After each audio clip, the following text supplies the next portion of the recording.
The 19 between these rivals has all the ingredients of a blockbuster. Darvish, star quality, immediately loved by Rangers Nation. Going head-to-head against the former darling, now antagonist, C.J. Wilson. Add to the script, the best player in baseball, Josh Hamilton, against World Series villain turned angel, Albert Pujols. Have a seat and enjoy the show.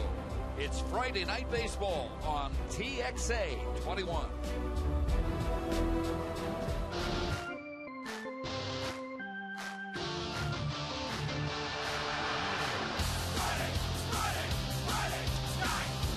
Rangers Ballpark sold out again the 7th consecutive time.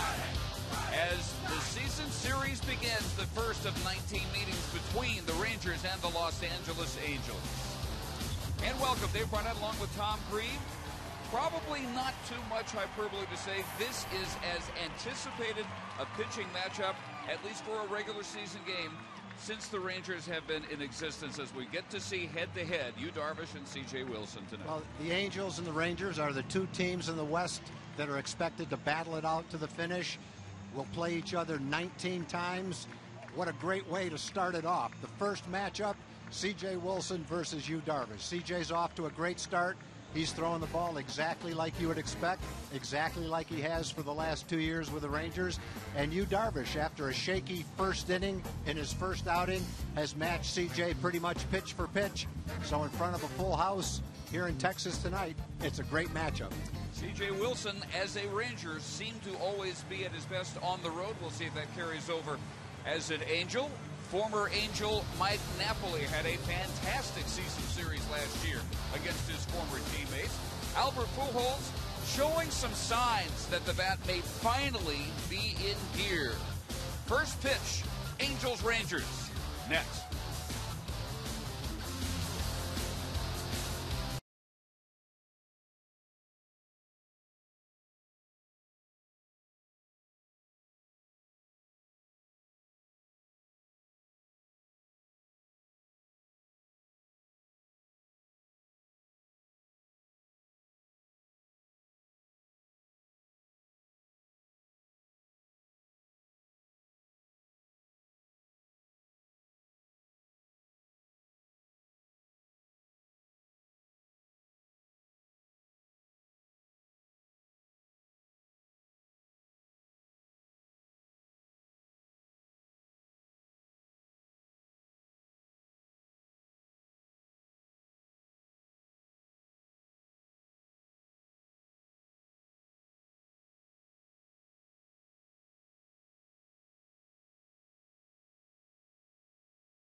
is the best in Texas. By AT the nation's largest 4G network. AT rethink possible. And by TXU Energy, the right things right now. Call 866-CALL-TXU today. And the Rangers and Yu Darvish take the field.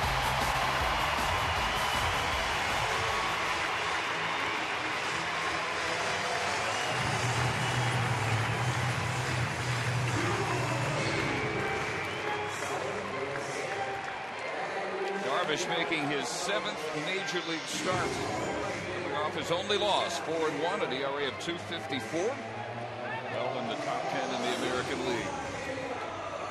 And has struck out 9 or more in his last 3 games. Only the 3rd Ranger ever to pull off a string like that. Nolan Ryan did it 4 times, and Jim Bibby did it once. Here's the lineup he will face for Mike Scioscia and the Angels. Mike Trout has had a good effect on this team since being called up. He's leading off and playing center field. Mycera Sturis, switch hitting third baseman, bats second. Albert Pujols is third.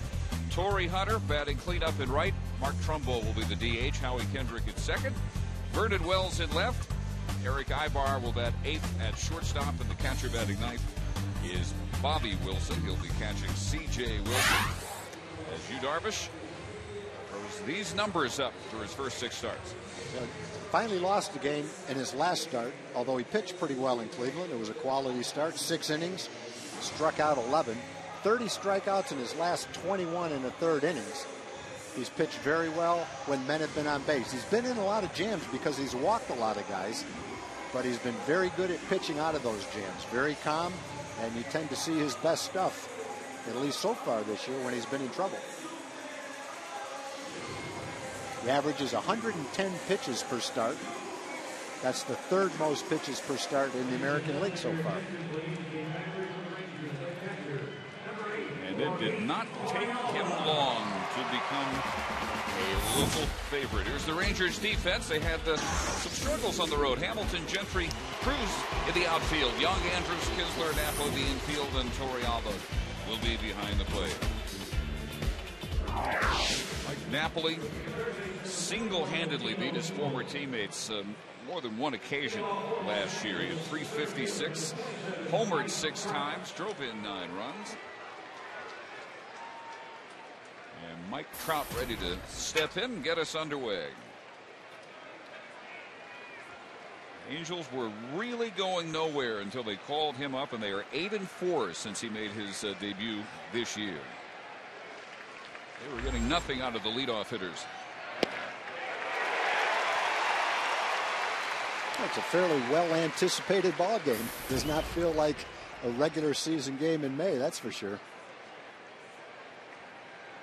73 degrees and dry, and lots of blue skies overhead, and that was a concern when the forecast came out in the last couple of days. But a very pleasant evening. And it is not a jet stream night. Not much breeze. What is blowing is not whistling in from right field. Well, Trout is definitely one of the more exciting young players to come into the game in the last couple of years. He can really run.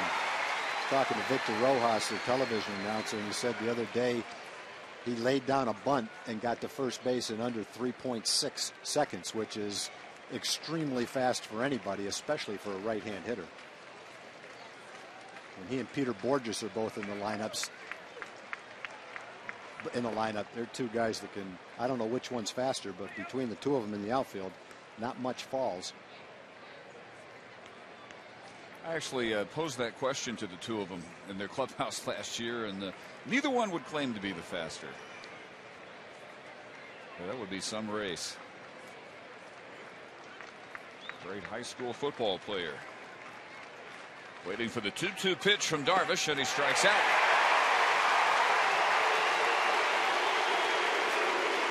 And he likes to throw the slider to the right-hand hitters and more curveballs to the left-hand hitters. This is his slider, and that's about as good as it gets. You can see the bat looked like it was going to make contact until right here, and then the ball just curved away from the bat. threw that ball exactly where he wanted to. 45th strikeout in 39 and a third innings so far for you, Darvish. This is what the hitter gets to look at, and that ball breaks sharply too. You look at Yu's numbers, he's got the 8th best ERA in the league. Line drive by Myceris for their first base hit. Not sure what that was, either two-seam fastball or a splitter.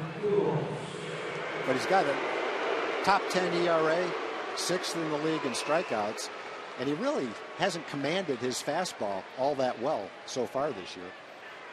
When he's been in trouble, he's used his curveball or his slider, and they're terrific pitches. But he can get even better as he commands his fastball better. Well, now his first look at Albert Pujols, and the Rangers' first look at him in an Angel uniform starts with a strike. Pujols still cruising below the Mendoza line at 198. One homer. It happened finally on Sunday. Snapped a 110 at-bat streak to begin the season in his Angel career without going deep. And 11 runs batted in. First member of the 400 home run club ever to start a season with that many at-bats without going deep.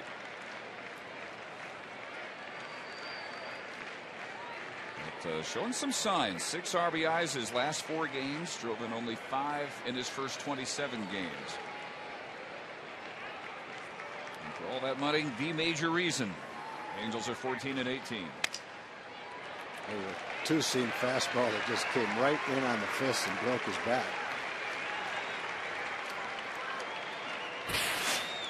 First 6 major league starts among active pitchers. Perry Wood, no strikeouts. Darvish just below the total of King Felix Hernandez.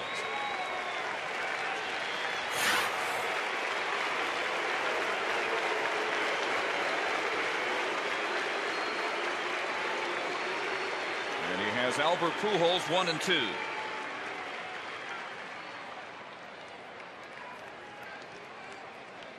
Wary that Izturis is a threat to run. He is 6 for 6, tied for 5th in the league in stolen bases.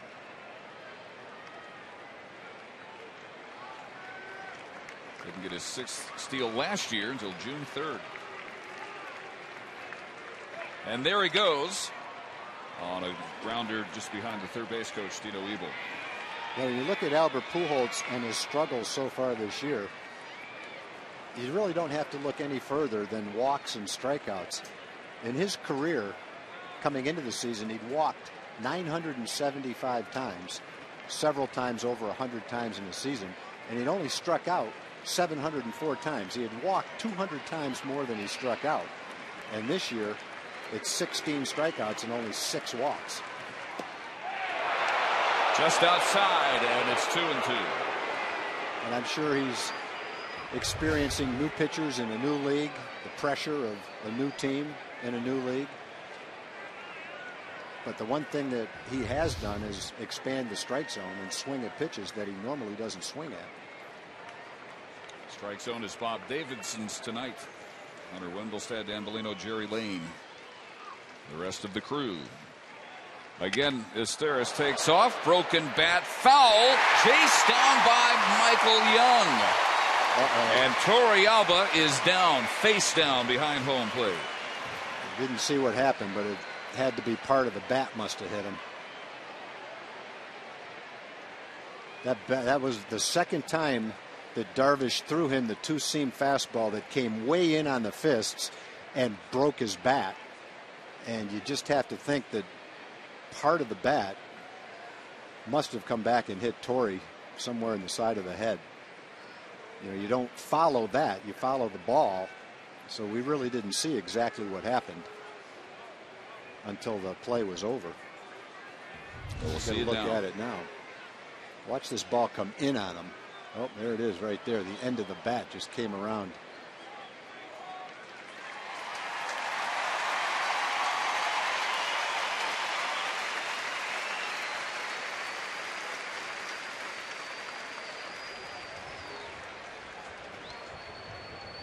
Well, now makes his way to his feet, and here's the play turned in by Michael Young for the second out of the inning. That pitch can be a force for Darvish too. We haven't seen that much yet this year. But when you've got the ability to throw that thing at 91 or 92 miles an hour and make it tail end on the fist like that, you're going to get that result a lot. That's one of the best hitters in the history of the game. And he didn't match up very well against that sinker. So the Rangers trainer Jamie Reed, Ron Washington, a couple of the umpires there to check out your Veet. He's no doubt seeing some stars. Yeah, you can imagine the impact of that bat hitting him when he ends up being hurt like that with the mask on.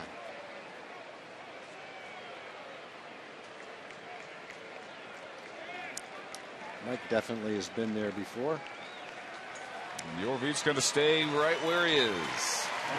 Watch it again in real time here.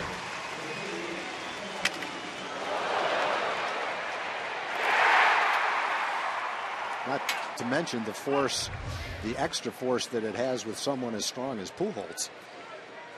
It's not like he got hit in the side of the head by a Punch and Judy hitter. So a couple of warm-up tosses.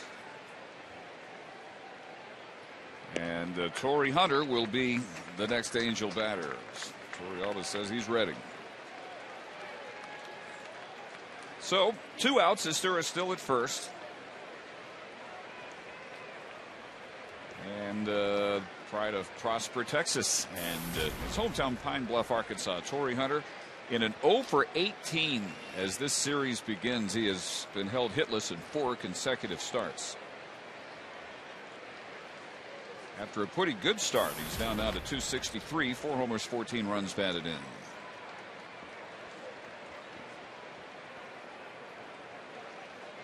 He'll turn 37 in a couple of months. Still not committing to whether he'll play next year or not, but not closing the door on it either. At some point, he wants to be the next Tom Grieve. Looks forward to a postseason broadcasting Don't career. put that kind of pressure on him. I told him it's not very realistic. It's one thing to be a star player. So he's had to go through a lot to get to that point in time in his life, but then to put the added pressure of the next goal, not many people could ever live up to that. It's not really fair. No, it's not. But he can dream. First pitch strike to all 4 Angels so far for Darvish.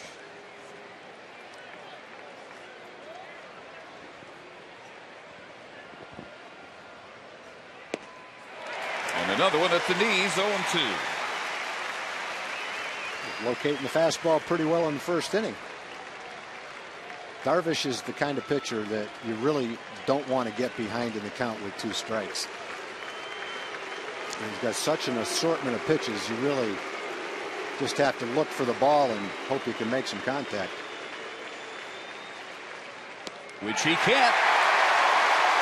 2 strikeouts in the first on 16 pitches, 12 strikes for Darvish.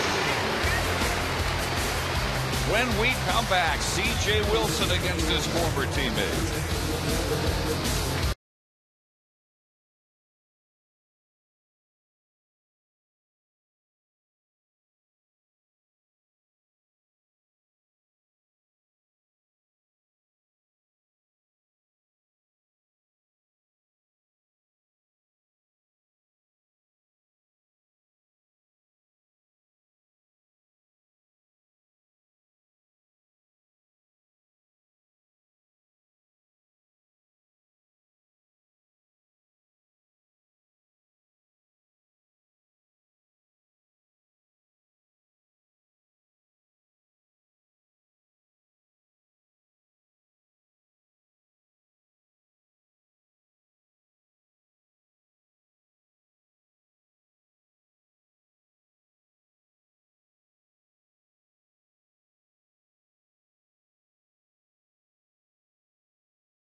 reception.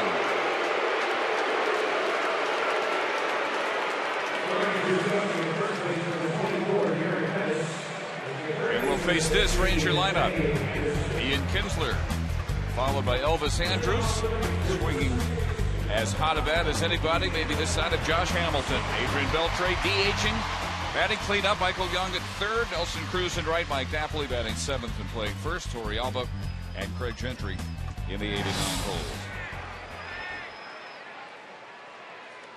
Second toughest American League pitcher to hit, second only to his teammate Jared Weaver. That average of 184 for his opponents. Well, CJ's off to a typical start, really. Exactly what you would expect. Opponent's batting average is really good, below 200. And he starts off with a couple of good fastballs for strikes, 93, 94 miles an hour. CJ beat Toronto in his last start. 8 innings, 2 runs, struck out 9 in that start.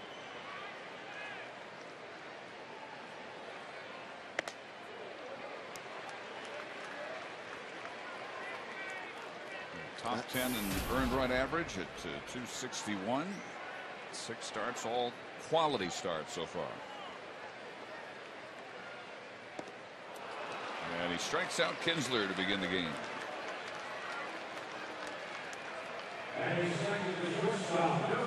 Toughest pitchers to hit in the league. You start with the 2 Angels and then Neftali Feliz right there at number 3. Ahead of Felix Hernandez and Jake Peavy.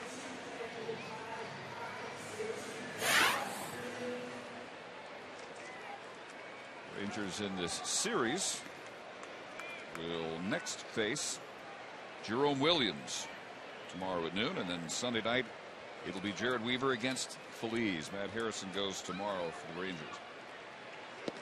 And strike one to Elvis Andrus. 3 hits yesterday, drove in 2, scored twice, and comes in with a 10-game hitting streak, which has his average up to number 7 in the league at 323. I think this is the best stretch Elvis has had as a major league player. And it shouldn't be a surprise. He got to the big leagues when he was 20. And he's starting to mature a little bit. He's got 3 years under his belt. And he's never been better than he is right now. Out in front, and it's 1-2. A couple of good off-speed pitches by CJ. One to strike out Ian, and that one had Elvis out in front. CJ's velocity is up a tick too, which not surprising. I'm sure his adrenaline is sky high in front of this crowd. This one chopped into the hole, and no play for Eric Ibar. An 11-game hitting streak for Elvis.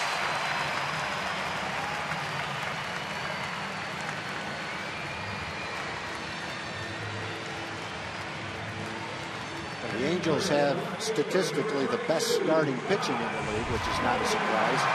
Everybody knew that before the season started. But they're 12th in runs scored. In fact, the Rangers have 6 hitters with more RBIs than any Angel. Torrey Hunter has 14. That's the most that any Angel has. Rangers have 6 guys with more than that. They're 12th in the league in scoring runs. And here is a really interesting matchup between the former teammates. How Wilson will handle Josh Hamilton. Well, first pitch unhittable. Josh fresh from tearing quite a swath through Baltimore. 6 homers in the 4 games there. Only other active major leaguer who has had a 6 home run series was A-Rod when he was a Ranger. 3-game series against the Blue Jays, August of 2002. And the 10-game streak for Josh has him leading the majors in all 3 of the Triple Crown categories. And a couple of others.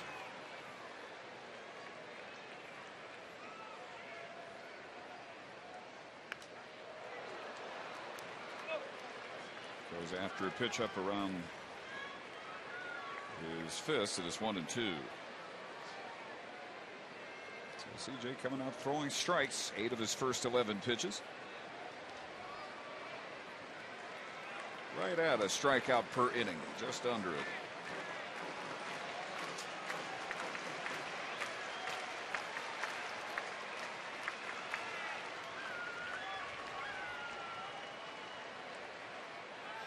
One thing CJ doesn't have is a good move to first base. He doesn't like to throw to first. He can vary his delivery to the plate, but he doesn't have a very quick move to pick you off of first base.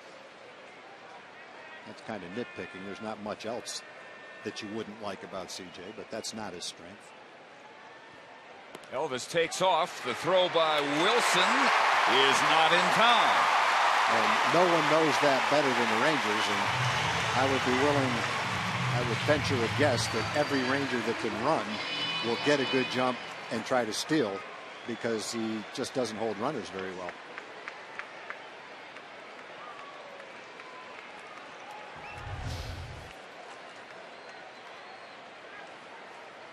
And the reason, he's not that slow to the plate, but you don't fear the move to first, which allows you to get a little bit bigger lead. 2-2 pitch. Bounced near Kendrick. He'll have no play. And Josh goes head first into first base while there's no throw. Back-to-back infield hits has Rangers on the corners with one out for Adrian Beltre. Yeah, the Angels had that shift on with Kendrick playing out in right field. But with a guy that can run, that's one thing if you're playing out there against David Ortiz. But when you're playing out there against Josh, a slowly hit ground ball, you can field it and have no chance to throw him out at first base. Now, maybe by playing out there, you're able to keep the ball from rolling into the outfield for an RBI single. But you sure can't throw him out on a chopper if you're playing back out there. Hamilton now with an 11-game hitting streak, and here is Beltre. One strength that CJ has is he's got a great sinker, and he gets a lot of ground balls, which can help him in this kind of a jam.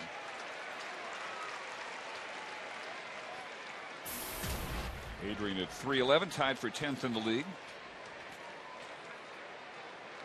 Against Angel pitching, he starts this season series with a 9-game hitting streak. Tore them up pretty well last year. Hit .348, homered 6 times, drove in 15 runs against LA.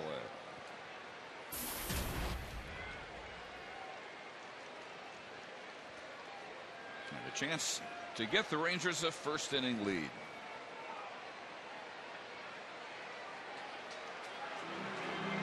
But CJ taking a little longer than Adrian would prefer. Longer still now as Ibar comes in for a word.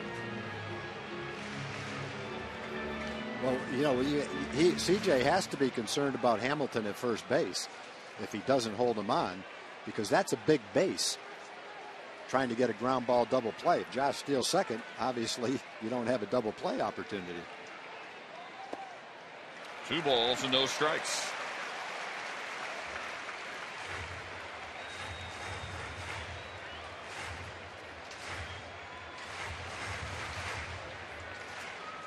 Josh has stolen 2 out of 3 he's attempted this year.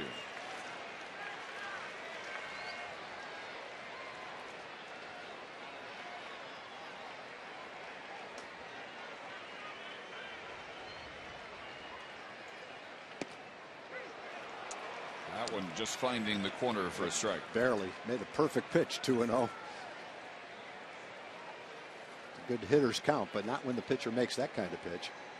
Right where he tried to throw it, sinker down and away. He's trying to throw it down there, trying to get the hitter to swing and hit a ground ball to try to get the double play. That's his pitch in that situation. Up the middle and off the glove of Kendrick. The throw goes into the Ranger dugout. Andrus has scored, and Hamilton around to third base. It's 1-0 Texas. Well, it was a hard hit ball. It wasn't a simple play, but if Kendrick fields it cleanly, he has a shot at turning the double play.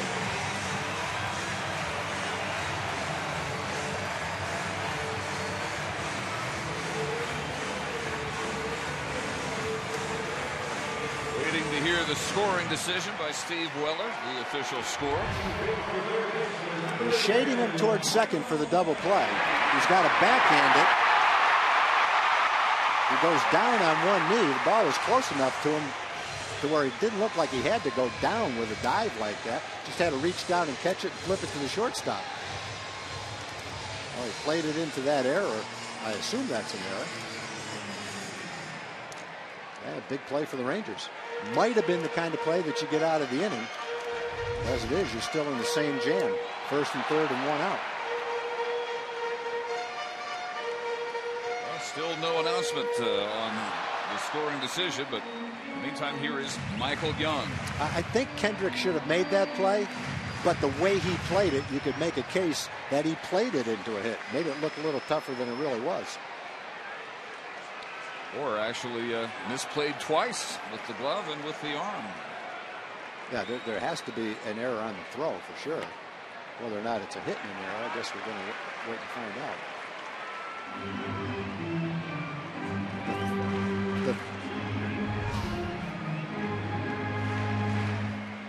I just really think if he just reached down to catch the ball, he would have been better off. The throw allowed Hamilton to go to 3rd.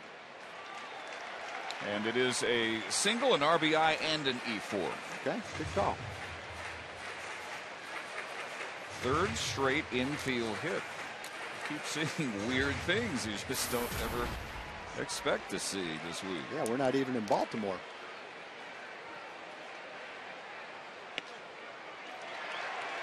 That pitch missing as well, and it's 3 balls and no strikes.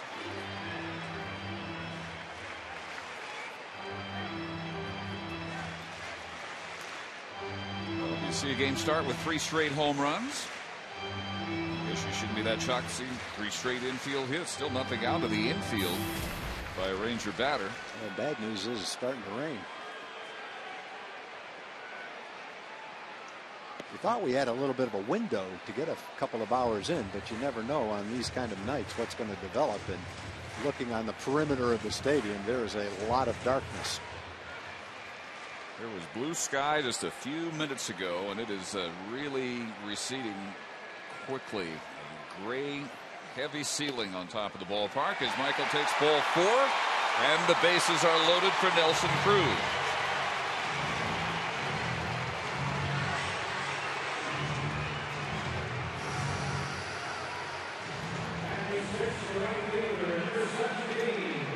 Scioscia already down 1-0, and will be given a reprieve here. Last thing you want to see in that kind of an inning is a rain delay. Right in the middle of 23 pitches, you're in a jam, struggling, and now you get a chance to get a breather because of the rain. Hopefully it won't be long.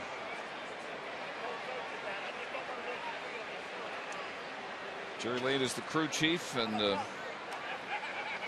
rain delay beginning at 7:33. Maybe bailing out C.J. Wilson. We'll see, depending how long it is. But he was definitely on the ropes in the 1st inning. He had struck out Kinsler, given the first of 3 straight infield hits to Elvis Andrus, who stole 2nd.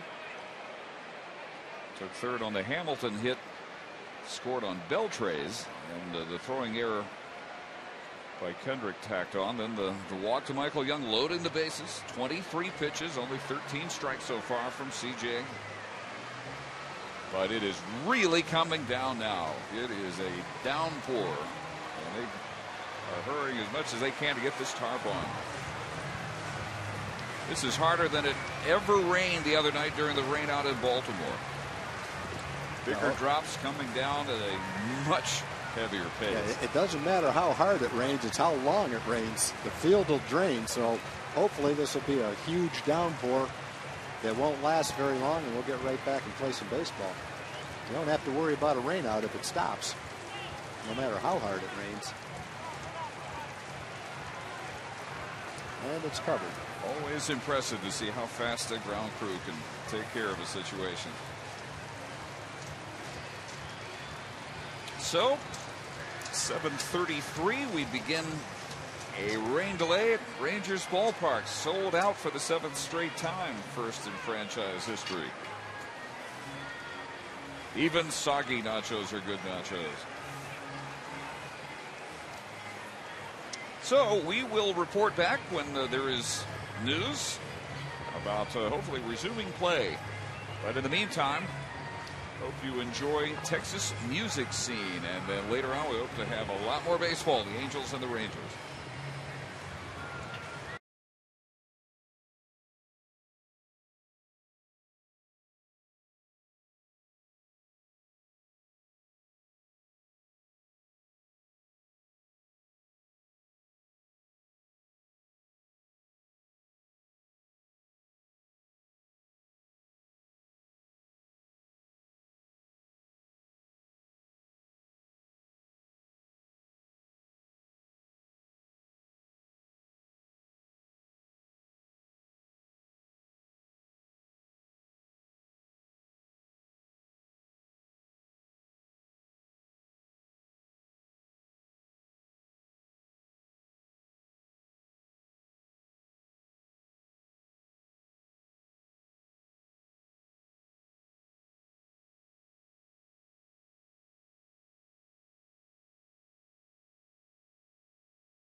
And we are moments away from resuming this game that has been delayed by rain for almost 2 hours. And you never know who's going to be called in to help clean up after a downpour like the one we've seen here at the ballpark.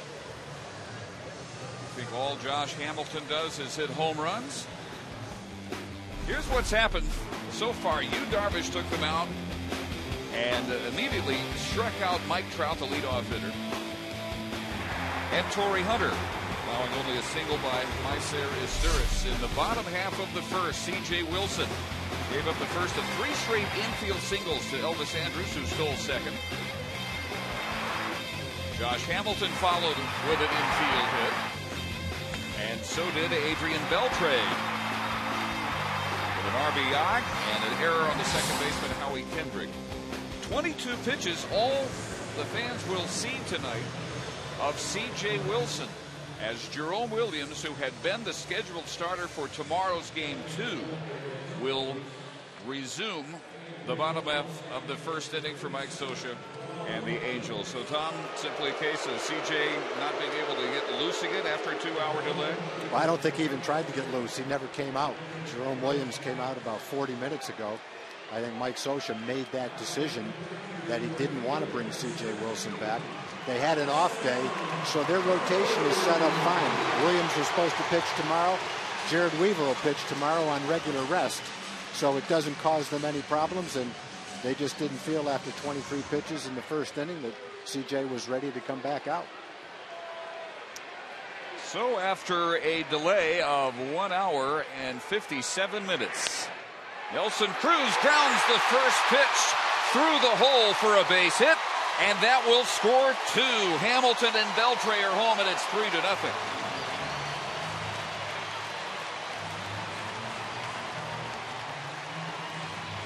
Well, one pitch brings in 2 runs. Of course, those runs will be charged to C.J. Wilson. He left with the bases loaded. Looked like he threw him a cutter that never got down and away where he wanted it. Stayed in the good part of the plate.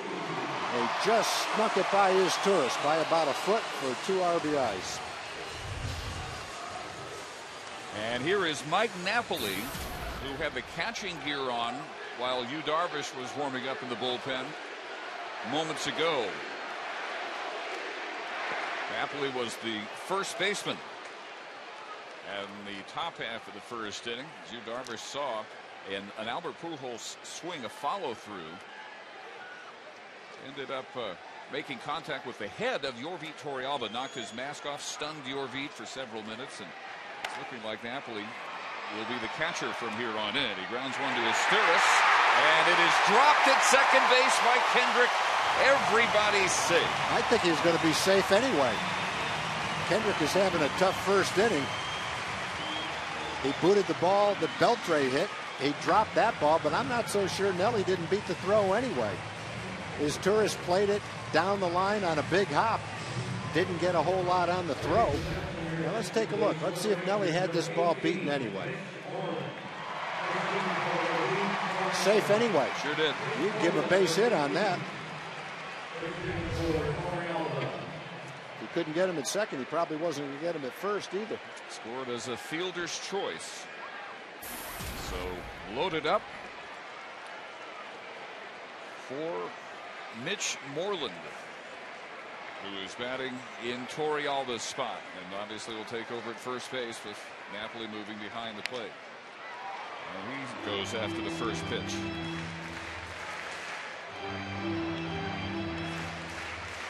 Jerome Williams has been having a good year, 3-1 and ERA of 3.38.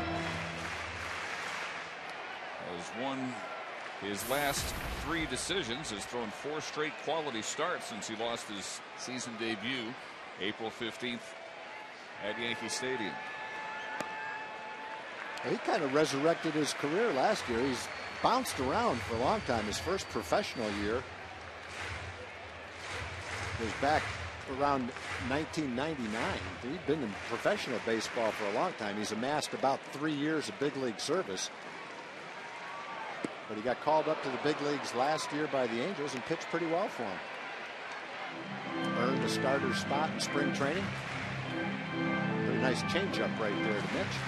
Got pretty good stuff. Got all the conventional pitches, fastball, curveball, slider or cutter, changeup. The report on Torrealba is a head contusion.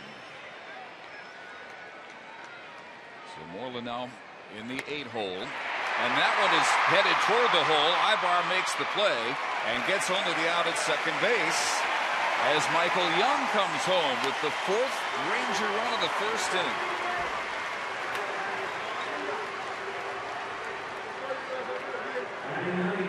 An RBI on a fielder's choice for Mitch Moreland.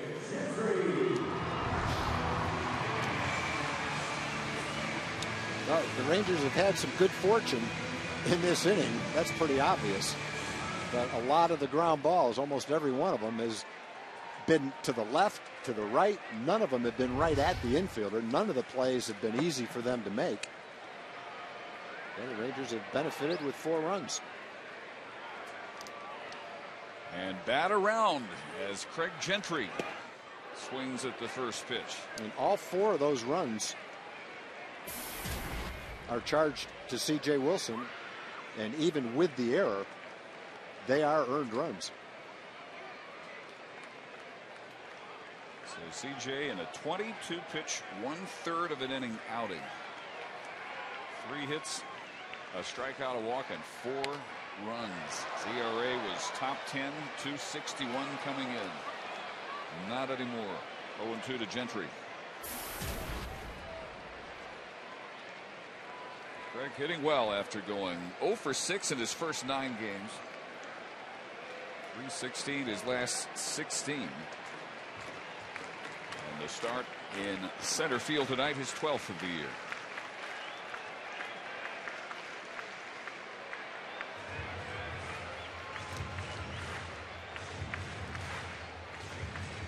Williams, born in Honolulu, 27th major leaguer born in Hawaii.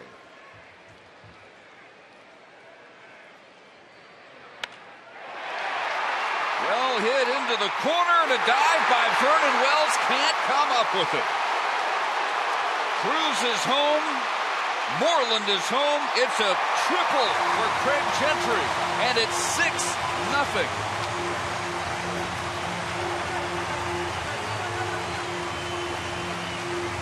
Again, the ball is just eluding the Angel fielders, whether it's a ground ball, that line drive, nothing at him, nothing making catch.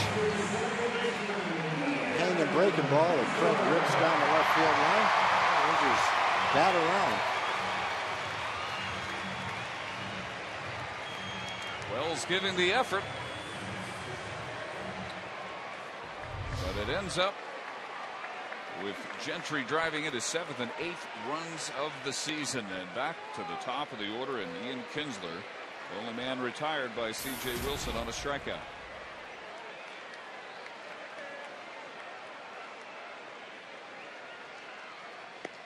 Rangers this inning 4 for 6 with runners in scoring position. Now, Jerome Williams started the game sitting on the bench, contemplating his start tomorrow. And next thing he knows, he's in this game with the bases loaded in relief.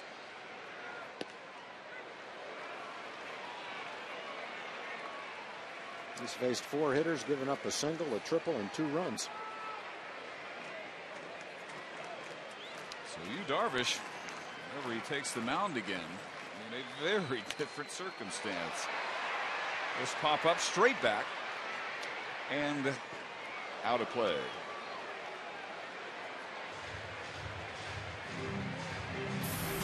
CJ begins the homestand on a 6-game hitting streak. And out of the leadoff spot, 17 runs batted in, 5 home runs.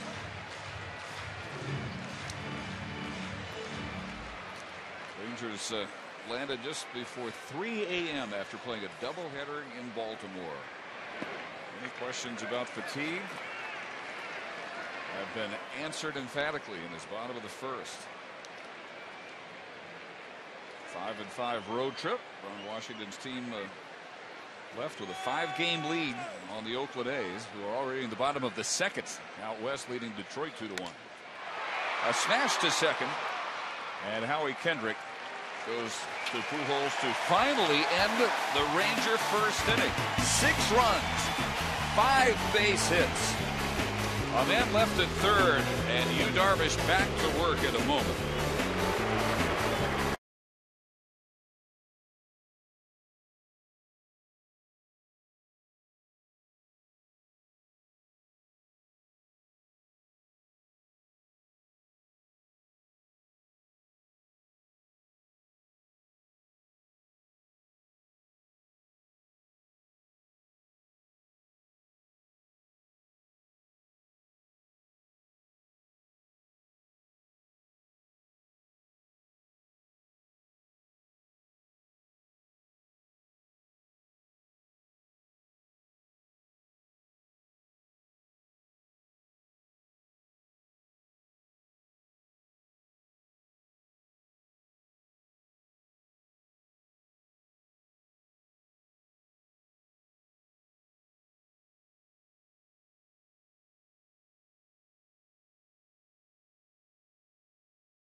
Like he's in the Klan.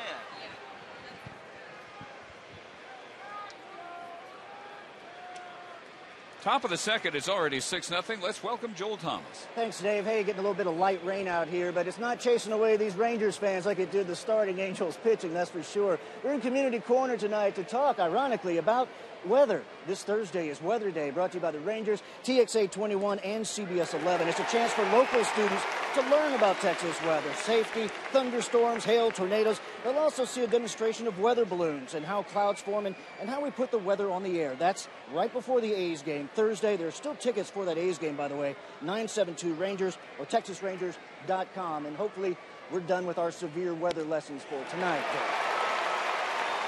That would be nice, although a mist has begun to fall here. Very light mist as Mark Trumbo leads off the second. Well, it's only 20 pitches or so into the game, but already Darvish has had better command of his fastball than he has. Cutter right there just missed. And it looked like he picked up right where he left off, even after the long rain delay. That was a good pitch, that 0-2 pitch. First inning, he struck out Mike Trout and Torrey Hunter, gave up a single to Maicer Asturis, and got Albert Pujols to foul out to Michael Young. 2-2 to Trumbo. You know, the other thing, Dave, that's very apparent is how the crowd has taken to you. When he comes into the game, it's a loud "you." Sounds like they're booing him. Came in after warming up for the second time, same thing.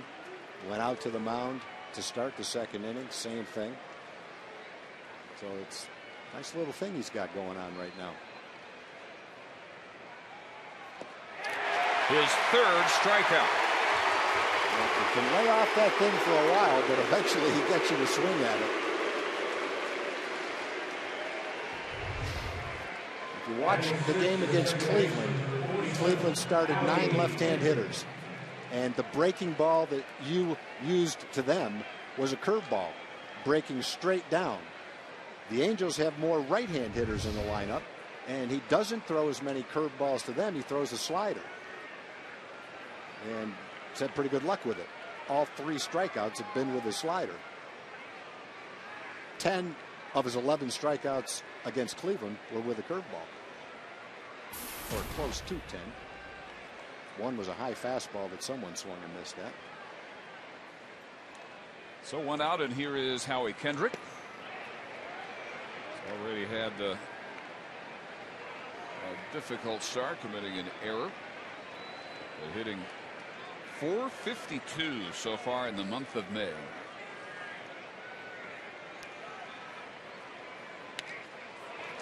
And his overall average up just under 300, 4 homers, 11 runs batted in. Turning it around after final 8 games in April, saw him hit just 136. Completely different hitter first 8 games this month.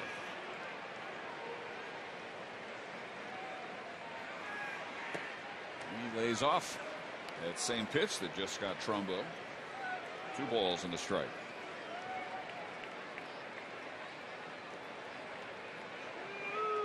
Kendrick, an all-star last year for the first time in his career.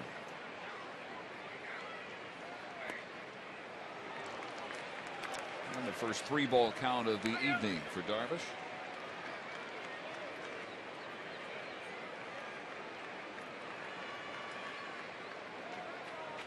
You named the Major League Rookie of the Month for April. 3rd Ranger to win that honor.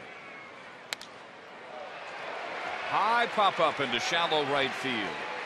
Nelson Cruz under it for out number 2. Well, he had to throw a strike, didn't have to, but it's 3-1, 6-0. Doesn't want to walk him. Only threw a good strike with a fastball. Good command of his fastball so far, 26 pitches.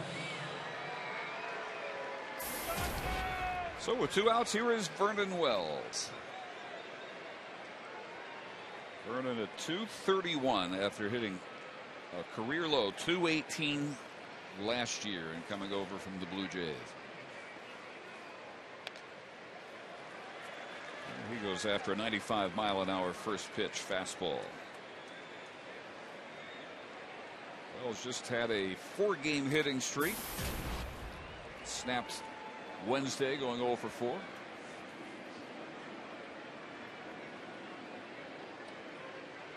Of their co-home run leaders with 4. Let's try it again. Another pop-up into shallow right for Cruz, who handles the last 2 outs of the 1-2-3 top half of the second. 12 pitches, all Yu Darvish needed after over a 2-hour delay for him.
Ron Washington's team with a 6-0 lead. C.J. Wilson not returning after the rain delay, and Darvish very sharp through 2.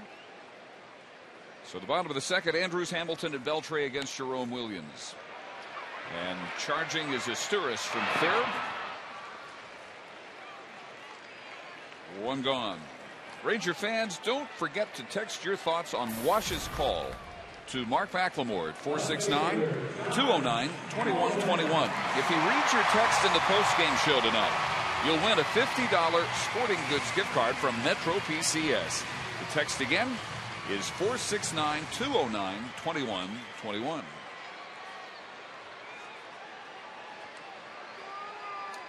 One gone. Here's Josh Hamilton, who reached on the second of 3 consecutive infield singles off Wilson in the first.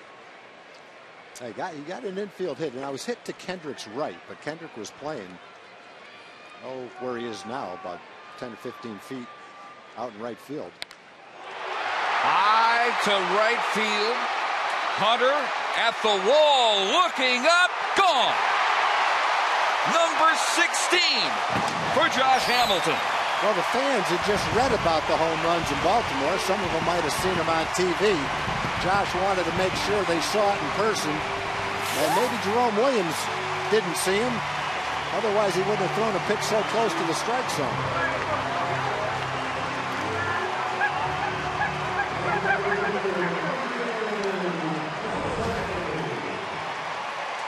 Trying to throw the cutter in.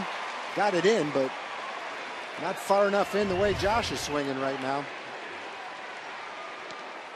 I'm not sure if that zone exists, a safe place to pitch Josh Hamilton this week.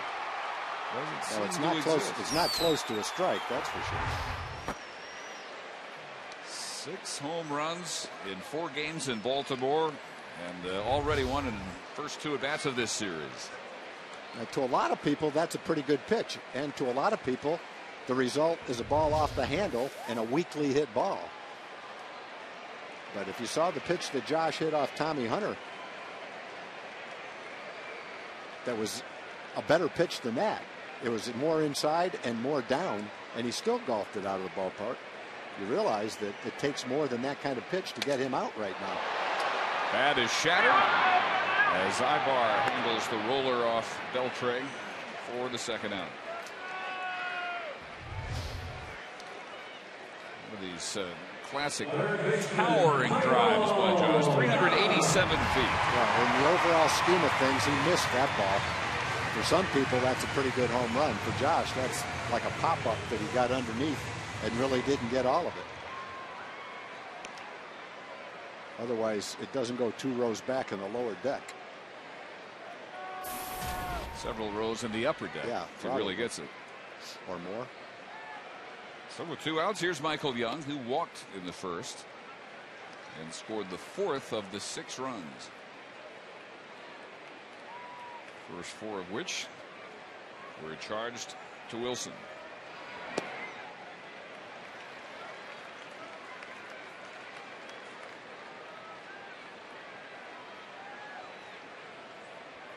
CJ's ERA went from 261 to 346. 85 points.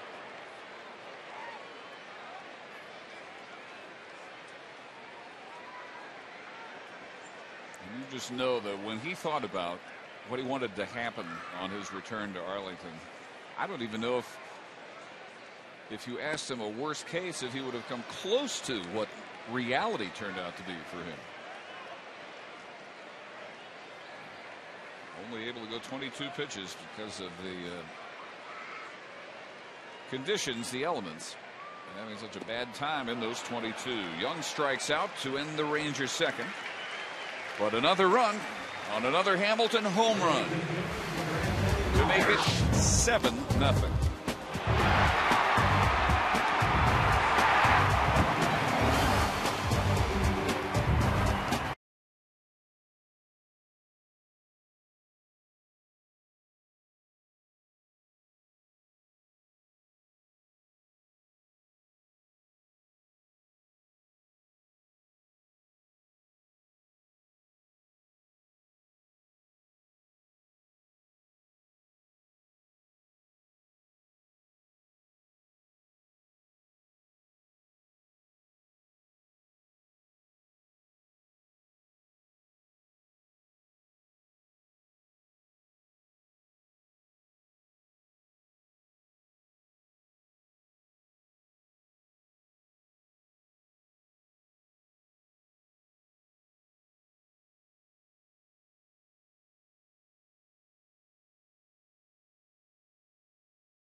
Friday Night Baseball on TX 821 is brought to you by Sports City Toyota.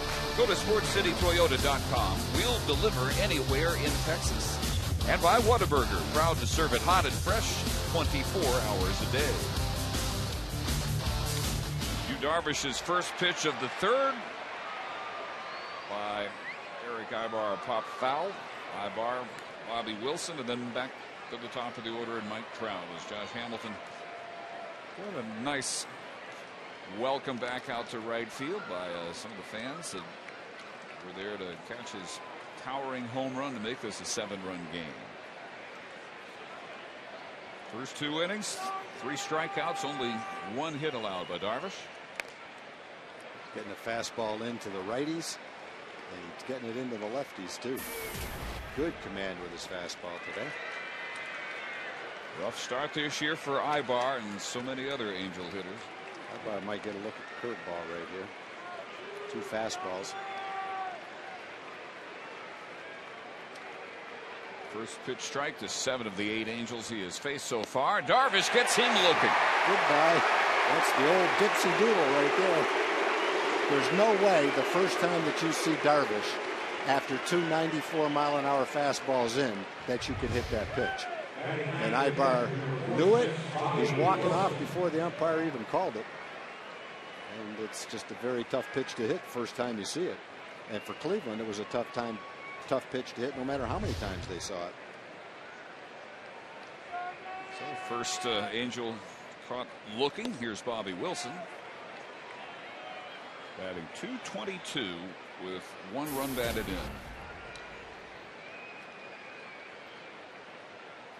And the clear-cut #1 catcher now with Chris Iannetta on the shelf for as many as 6 to 8 weeks. He underwent surgery today on his right wrist, which was fractured when he was hit by a pitch on May 2nd. Yeah, that was a bad deal for the Angels. That was a big acquisition for them in the offseason. Well, Darvish not meaning to fall behind the #9 hitter 3-0.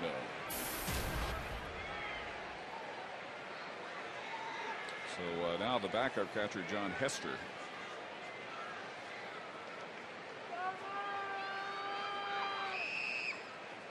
And a 4-pitch walk. Just out of nowhere. He had pretty much thrown his fastball right where he wanted to. But that at bat was kind of an example of the struggles that he's had from time to time in his first 6 starts with his fastball. Kind of got away from him in that at bat. So back up top to Mike Trout, who struck out to begin the game.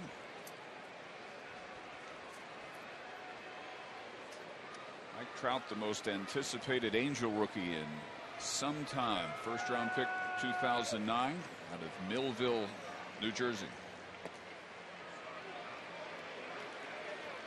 About as decorated as a young minor leaguer could be.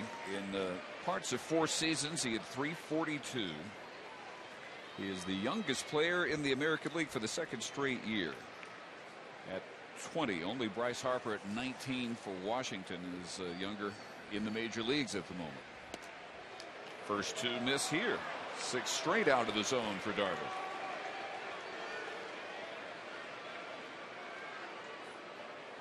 This immediately after he had gotten Ibar on 3 pitches.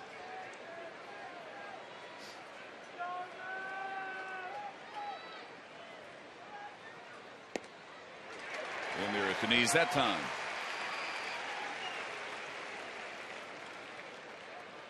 I mentioned before the delay how Trout has helped the Angels turn it around a little bit since his debut and called up. They are 8-4. The leadoff hitters before Trout had 3 extra base hits in 21 games. He already has 6 just in the last 4 games. And there is a long drive out if it's fair, and it is gone. Well, you get behind, you come in with a fastball, and that's what can happen. Now, up until Wilson's at bat, he was ahead of the hitters, pinpointing his fastball, but then 6 straight balls. Trout had a good look at his fastball 3 straight times, and he got a hold of that one. And it's his 2nd homer, 5th and 6th runs batted in.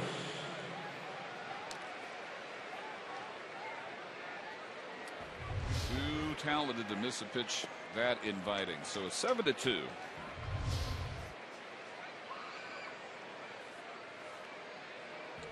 The question right off the bat was, would it hook foul? And it didn't. So here is Asturis, who had their only previous hit, a one-out single in the first.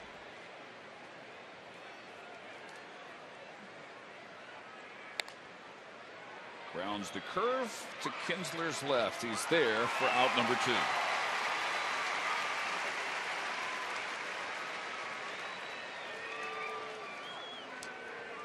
First baseman Albert Pujols. Now Albert Pujols, who fouled out on a nice running catch made by Michael Young. I think 2 of the best pitches that Darvish has made in the game were the 2 fastballs he ran in on the fists of Albert Pujols. Broke 2 bats in that at bat.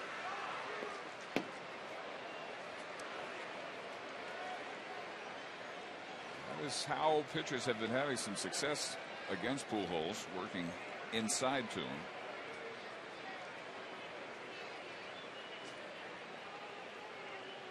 Drive by Trout, estimated at 374 feet.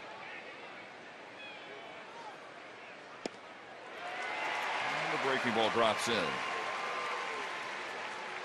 Pujols finally hit his first homer as an Angel Sunday, snapping a 110 at-bat homerless streak, longest to begin any season of his career. And the RBIs starting to come. 6 of those in his last 4 games, only 5 in his first 27 games.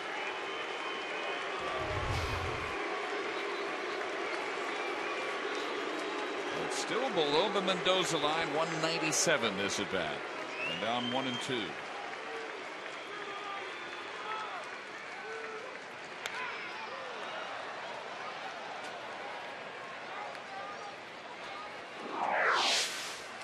Here's what you're talking about. Active leader, batting average, slugging percentage, second, and on base percentage. At his usual pace, a couple of years at the most away from the 500 home run mark. Only player ever to hit 30 or more homers each of his first 11 seasons. And this one will hook enough to find the seeds. Pujols only the second player in history to start a career with 10 straight 100 RBI seasons, and he missed by 1 last year, making it 11 straight. Al Simmons, the only other major leaguer to begin a career with that accomplishment. So I got all that money.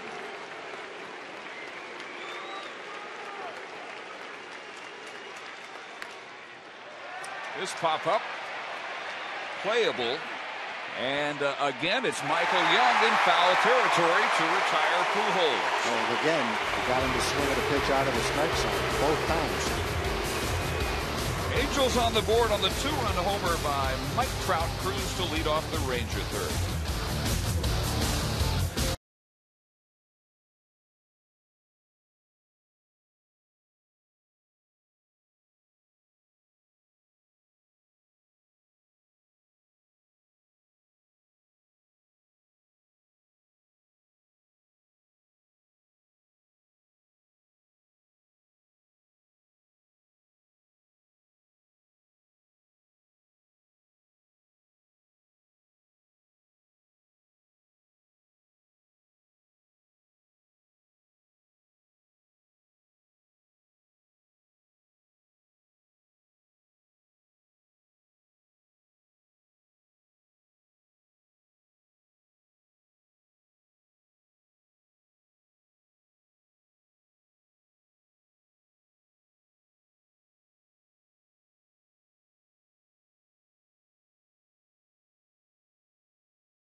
It's 7-2 as Nelson Cruz fouls the first pitch at the bottom of the third off.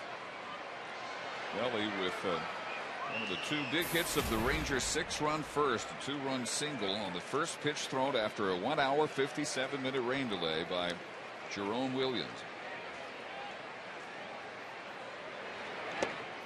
Williams has thrown a first pitch strike to 9 of the 10 batters he's faced. But that included Craig Gentry, or the other big blow of the first, a 2-run triple.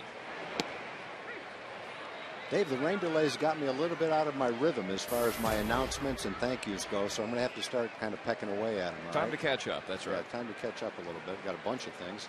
So many, I hope I get them right. Might have mixed a couple of them up, but we'll give it a shot.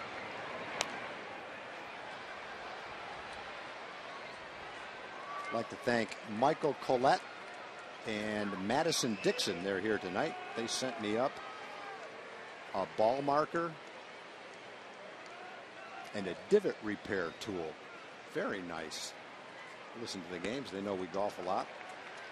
I want to thank Shauna Durrett from Weatherford, Texas, for the cookies that she sent.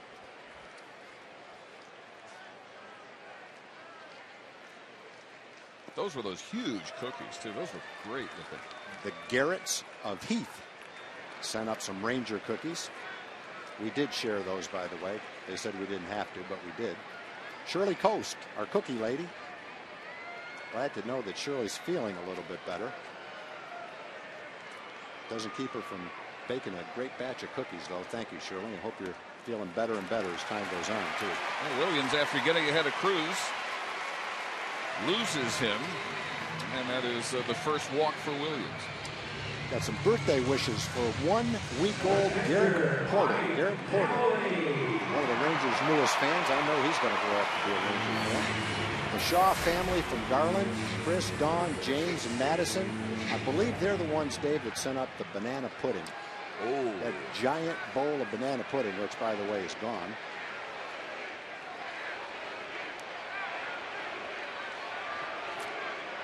Mike Napoli hearing the chants of his name as Cruz takes off, and he is out.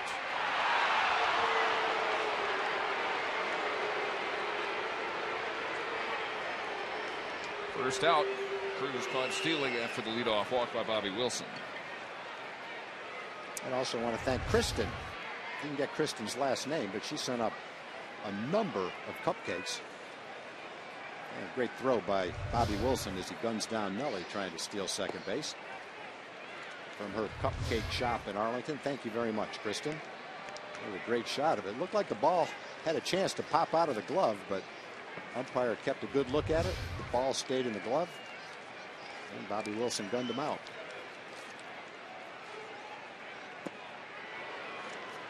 Out in the miss by Mike. It is 2 balls and a strike.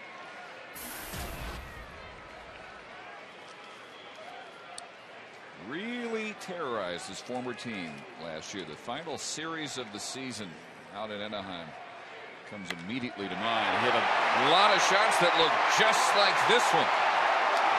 Wells at the wall. He can't get it. And Napoli headed for third, and he is safe. He's got another triple. Wells went back to the wall and then just missed it. And looked off the bat like it might. Wells was watching it. He got to the wall and just didn't catch it. And Vernon very interested now in seeing the replay up on the big screen. Mike Napoli had a RBI triple game 2 last night in Baltimore, the 5th of his career, the first since April of 2010, and now second straight game he's got a 3-bagger. I'm not sure whether that'll be a triple or an error. It didn't look like Wells even touched the ball. Obviously a catchable ball that he should have caught. Triple it is. Didn't even come close to catching. Didn't even touch it. The Steelers thinking he had the tag down, but Jerry Lane disagreed. He got the tag down. He just late getting it down. Infield in. Good opportunity for Mitch to drive in another run. Tried to block it, but looked like Napoli got his hands in there.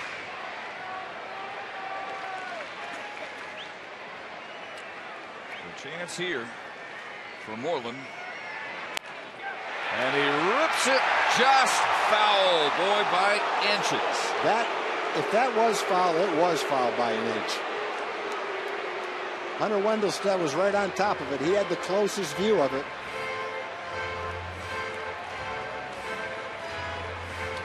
Telling Gary Pettis how close it was. Let's take a look.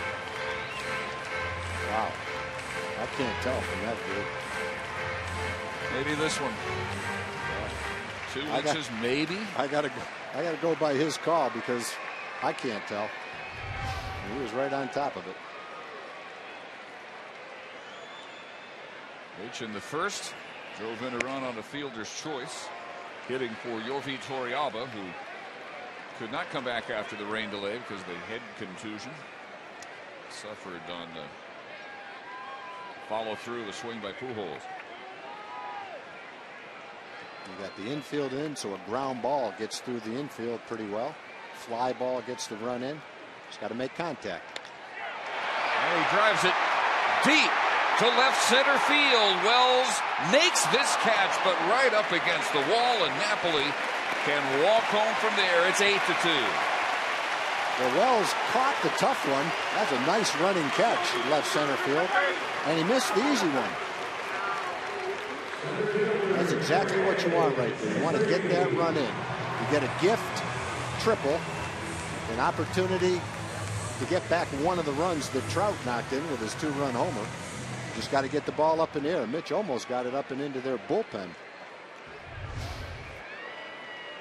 A nice catch by Wells right in front of the Angel bullpen. Base hit by Gentry, who is 2 for 2. 8 Ranger hits. Yeah, Craig Gentry was starting against a left-hander, but he's got 2 hits off a right-hander.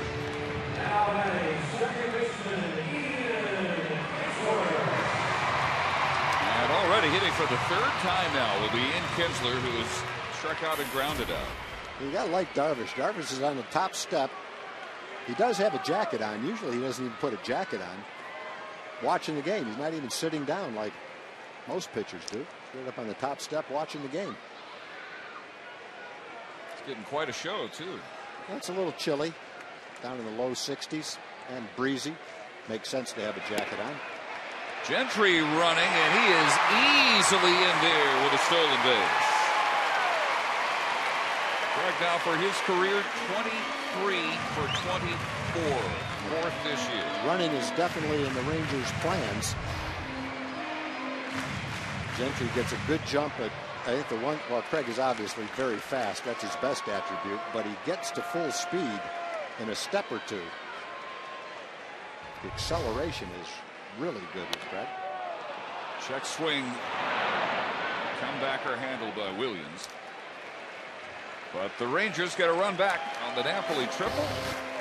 And the sac fly by Moreland. Darvish leading by 6 after 3.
Dallas, your Toyota connection.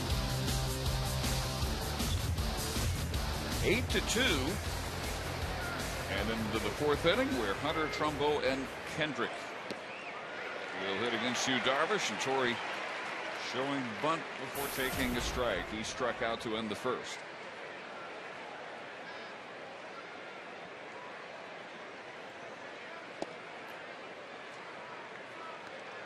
Darvish sailed through the first 8 batters before a 4-pitch walk to the number 9 hitter Wilson, followed by the home run by Mike Trout.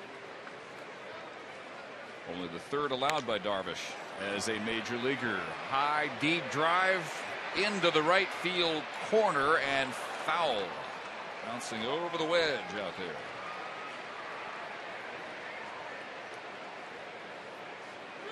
So 1-2 to Torrey Hunter. Darvish came into the game with a 2.54 ERA. That was 8th in the league.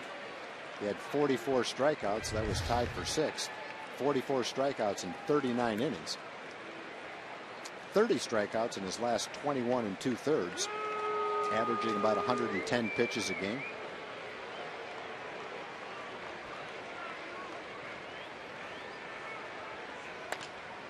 One, two. Grounded slowly to Michael Young, who makes the pickup barehanded and throws out Hunter, who can still run at age 36. Yeah, and Michael can still pick it too. Whether he's playing first, whether he's playing second, third, wherever the Rangers need him, that's where he plays. And he's prepared to get the job done, whatever position Ron Washington asks him to play. Nice play on the run too. Little chopper, barehanded, throw on the run. Nice play. Watch how close at first. You can see exactly how he threw that ball too. He had to field it with his palm, so all 4 fingers were on the ball. And as he brought the ball back to throw it, he slid it into position so his 2 fingers were on the ball to throw it. Sometimes you don't have a choice. You just pick it up any way you can, and you don't have time to do that, and you just throw it. Occasionally you see an infielder kind of throw a palm ball that slips out of his hand, but here's all 4 fingers on the ball, moving the ball to his first 2 fingers with something extra. Great look at it right there. Yeah, that was a great camera shot. Mark Trumbo struck out his first time up. The third of 4 so far for Darvish. And a moment for a word with Napoli here.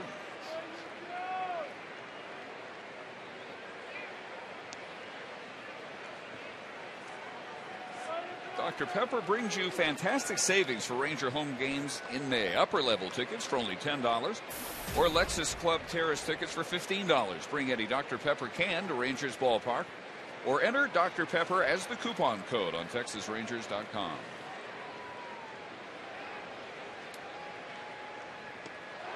Waves at the slow curve. Well, that's the thing. We talked about his 7 or 8 pitches, and Mike Maddox pointed out that they're variations of the same pitch.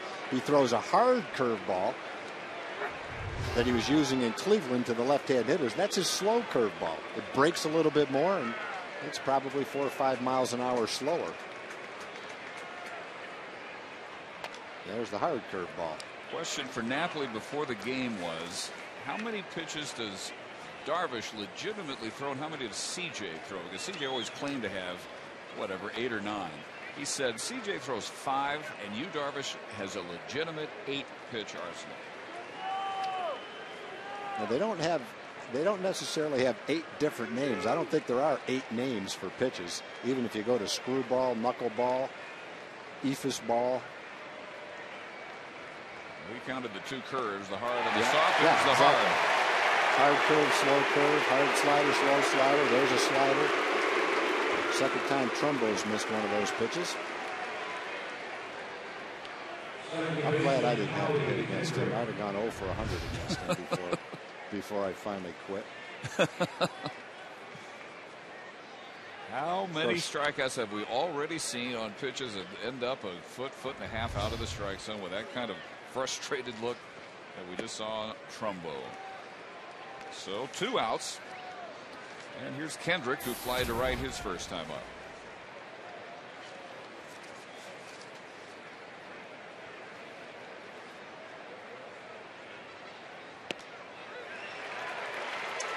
Speed in there for a strike.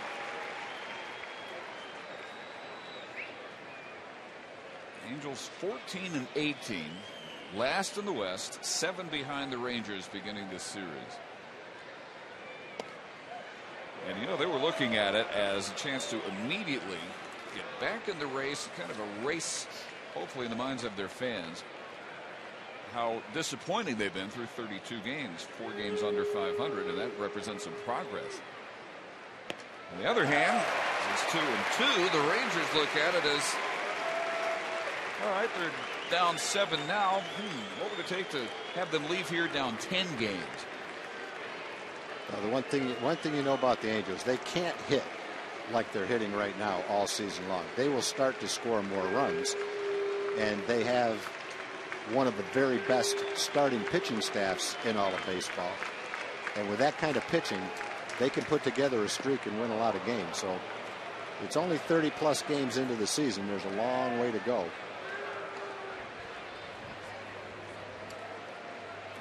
But here's the reason for the disappointment. Yep, there it is. On base percentage is 12th. They're only scoring the 12th most runs in the league. So they've got to score more runs. As good as their pitching is, they have to score more runs. And you have to think they will. They've got good hitters in their lineup. Proven hitters. They're losing a lot of well-pitched games. Their last 5 losses, they have been shut out 4 times and have averaged 4 hits and 0.4 of a run per game. The last 5 wins, when the bats look like they're coming around, 6.6 runs per game on over 12 hits. Well, the other thing is, early in the season, they lost 5 games late in the game that they had leads in. Kendrick just able to hold up and ends up earning the second walk for the Angels tonight. Let's check in with Joel Thomas. Hey guys, in honor of the 40th anniversary of the Rangers, they're going to be wearing some throwback unis tomorrow. Check these out. Date back to 1974. This is actually Michael Young's will be wearing tomorrow. And they'll also have 1974 MVP Jeff Burroughs out here for the game tomorrow as well. Still some standing room only tickets for that game, and you can get tickets for later in the week at 972 Rangers or at TexasRangers.com. And Tom Grieve, I bet there's a picture of you wearing something like this on a baseball card somewhere. I think you're probably right, Joel. I didn't know Jeff Burroughs was going to be here tomorrow. Yeah, he's going to be out here taking part in the alumni and throw out a pitch, I believe. Great. Or as we used to call him, Mr. Universe. Vernon Wells skies out to Cruz, and that takes care of the Angel fourth. They bat one more time. They don't take the lead. This is an official game.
8-2, and in the Ranger fourth, Andrews, Hamilton, and Beltre against Jerome Williams.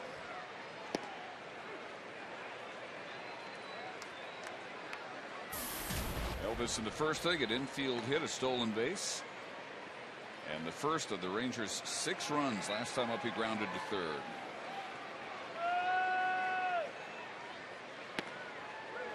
No balls and 2 strikes. Williams had 49 pitches. C.J. Wilson threw 22 and got only 1 out, charged with 4 of those runs. With 3 hits, they were all infield hits, 1 walk. They all rounded the bases.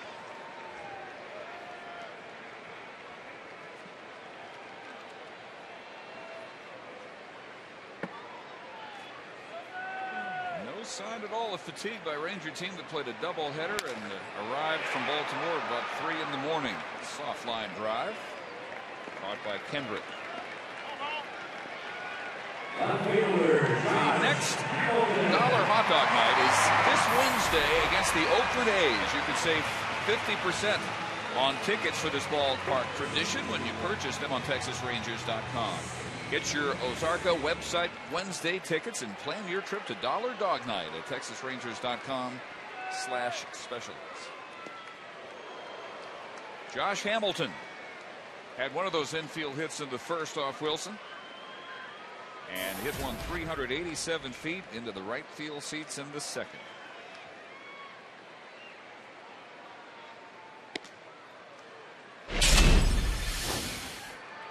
Going to be a cutter on the inside corner, but he's swinging the bat so incredibly well right now. He still was able to hit that ball out of the ballpark. A deep drive again and another home run. What a week for Josh Hamilton. I don't know what Jerome Williams thinks going to happen. You know, he threw him a changeup that he missed. He tries to throw him another one, throw it for a strike, and he hits it out of the ballpark. Because if you throw it near the plate, that's what can happen. The guy's in the kind of streak that you rarely see. You throw the ball near the strike zone, he hits a home run. It's pretty much as simple as that. 3 for 3 in the game, 2 more home runs. 17 home runs now on the season. 8 home runs since his last at bat Monday. I think if you're an opposing pitcher, trying to throw it down and away, gets it pretty much right down the middle of the plate, and you've watched him hit. You just, you can decide to try to pitch to him, but it's not a real good idea right now. Wendell's stat says Adrian went around that time. In a 17 at-bat stretch, Josh has hit 8 home runs. That's almost to the streak that Frank Howard had back in the 60s. And I'm not sure exactly what it was. This one's well hit. Hunter is back and can't get it. He's made a career out of making catches like that, but not this time, and it's a double for Beltre. How about that swing? Beltre reached out for a pitch, maybe a strike, went down on one knee, and lined it off the right field wall. Almost a great catch by Torrey Hunter in right field. Goes up against the wall. It looked like the ball hit off his hand, off the heel of his glove. Watch this swing. Down on one knee, reaches for a pitch down and away, gets up, and then trots into second with a double. Watch this swing. Whoever does that? Who's ever done that? He's the only one I've ever seen do that. Hunter got there. I don't think he ever got his glove on it. Might have hit him in the wrist. He's credited in his career of making 36 home run saving catches. Made much harder catches than that one. Michael Young fouls the first pitch back. He has walked and struck out. So 2 hits tonight for Beltre. Torrey Hunter has been a wall climber extraordinaire. Just banged into the wall with an empty glove in this case.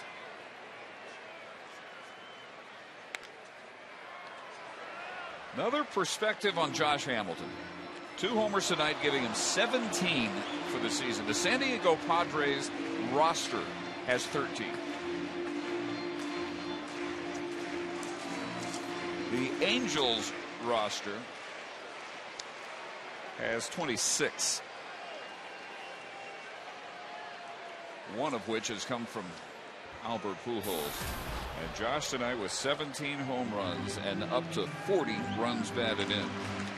He was only the 5th player since 1918 to have 15 homers and 38 RBIs or better through the first 32 games of the season.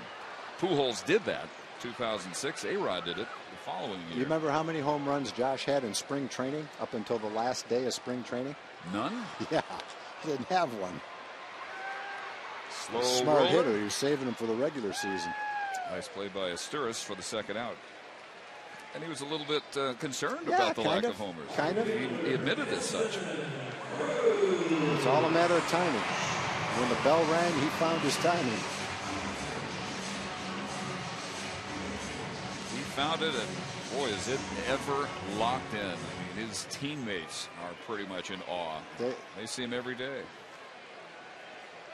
How can you not be? This one is 380 feet. First one went 387. Here's Cruz. 2-run single and scored a run. So we got a hand at half to 6 in the first inning. And worked a leadoff walk in the third and then was thrown out trying to steal.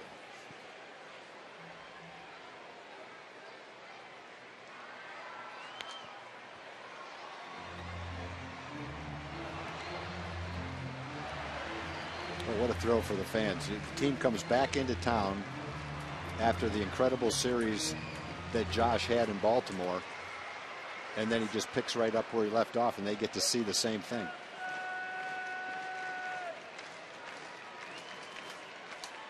And it really is a situation, Dave, where when you sit and watch it and you're part of it, I don't think it registers the way it does when you look back on it years later. But years later, all of us will say, wow, we had a chance to watch him play. Yeah, exactly. The year he won the most valuable player and hit 400 for 325 at bats. The things he does, you don't see people do. Score from second to win ball games on ground balls to shortstop. Plays up against the wall, throw out runners.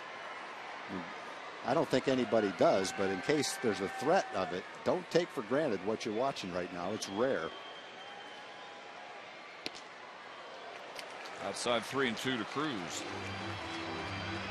Rare enough that however long this stretch lasts, and stays healthy, could last all year, but we may none of us ever see another stretch by any baseball player again. Like what Josh Hamilton is throwing out there night after night. That's a base hit just over Kendrick. Beltre still not running great. Pulls at third and taking the extra base on Hunter's throw. Cruz ends up at second. It's only 4 innings into the game, but the Rangers are making the Angels look bad in this game. They haven't looked good defensively. Beltre is stopped at third base. Hunter throws the ball home, and Nelly aggressively goes into second. They've stolen some bases. The Angels have missed plays in the infield. They've missed fly balls. They've allowed the Rangers to take extra bases. The Rangers through 4 innings have taken it to the Angels, and to be honest, the only way you can say it is they've made them look bad through 4 innings of this ball game. Ball 1 to Napoli, who tripled for the second straight game last time up. 6th of his career.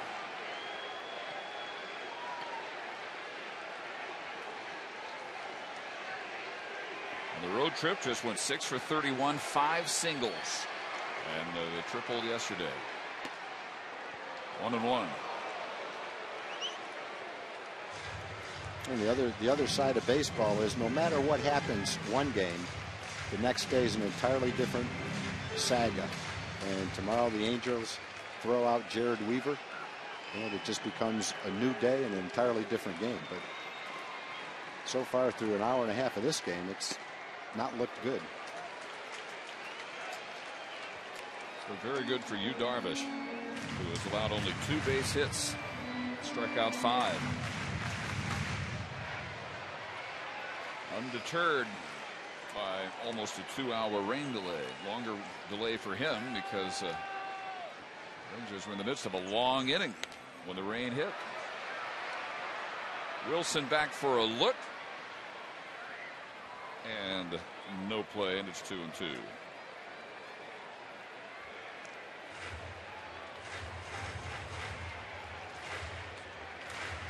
Second game of the series, noon tomorrow. Third game, 7 o'clock Sunday night. Matt Harrison and Jared Weaver now the matchup tomorrow. And Sunday night, Neftali Feliz will go for the Rangers. Williams, who was to have started yesterday, relieving C.J. Wilson today, and he strikes out Mike Napoli. His second strikeout, but another Ranger run on 3 base hits, another home run, the second tonight, 17th of the year for Josh Hamilton.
Innings, there was a video display about the 4 home run game in Baltimore Tuesday night, and when Josh Hamilton went back out to right field, and a spontaneous, long, loud ovation resulted and brought a smile to his face. Yeah, the response to the team today has just been incredible.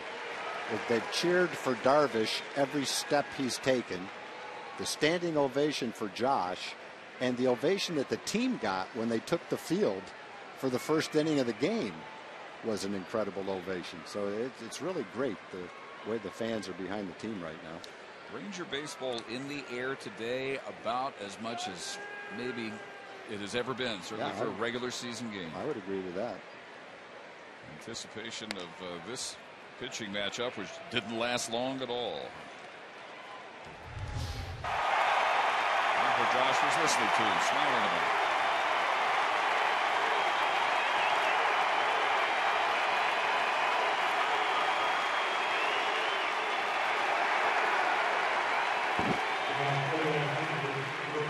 Friends here at the ballpark got a chance to relive what happened the other night in Baltimore. Grabbed by Kinsler, soft line drive off the bat of Ivar.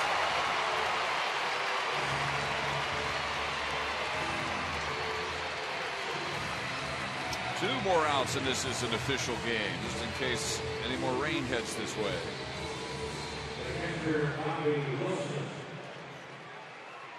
He waiting until Ian looked at him so he could acknowledge, with that little point to him, his appreciation for the great play.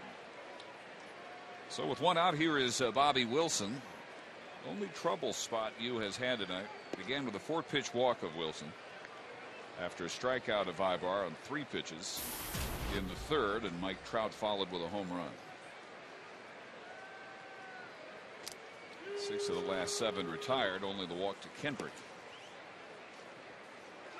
And first 2 pitches this time miss to the .222 hitting catcher.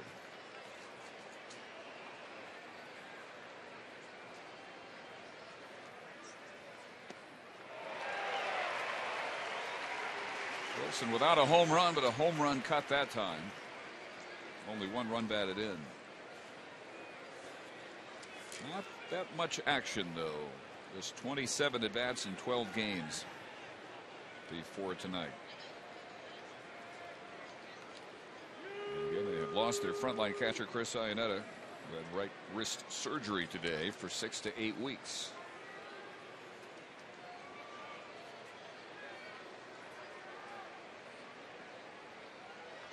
Jeff Mathis now with the Toronto Blue Jays. Used to share the position with Napoli and Wilson. Hank Conger in the minors. Not a position of strength offensively for several years from anybody except when Napoli was there. 3-2.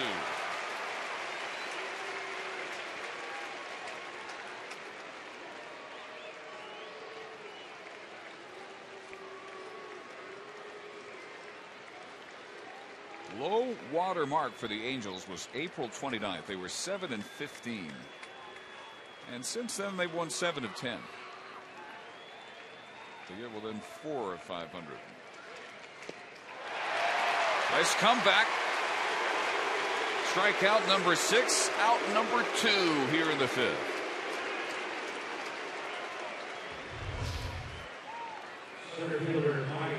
There's that breaking ball. Right where he wanted to throw it.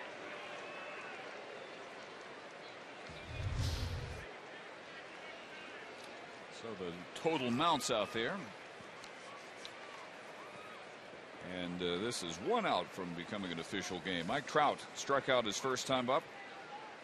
Last time put one 374 feet into the seats in left. Second homer.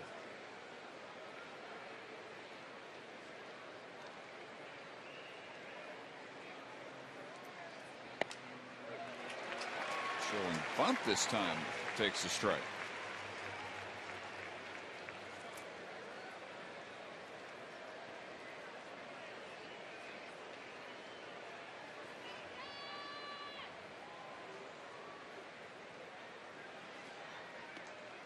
Mike Scioscia last year talking about Trout when he was called up. He said, what don't I like about him? You don't see guys with his size and strength who can run like he does, short of an NFL combine or maybe in the Ranger outfield. He's not afraid to fail. Seems like he's playing for free. Enjoys the game. Great talent. 2-2. He can throw his breaking ball whenever he wants to. Doesn't have to throw a fastball. Trout got him in a fastball count 2-1 last time. Got the fastball and hit a home run. This time he got him in the fastball count 2-1. Only saw a slider for a strike.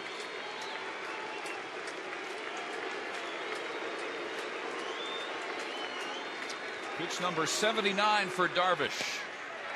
Just low. I bet you that had a piece of the rectangle. If not, it was pretty close. Let's take a look. It's not low. Yeah, got a lot of the strike zone. It's still a borderline pitch. It can go either way. The pitcher wants it, the hitter doesn't. Then the umpire's got a tough call to make.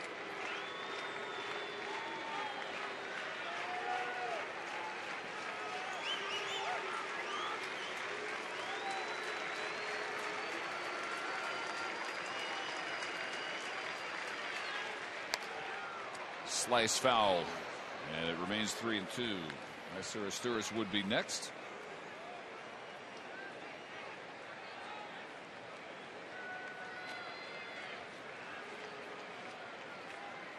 Stretch of good play for the Angels began with the call-up of Trout.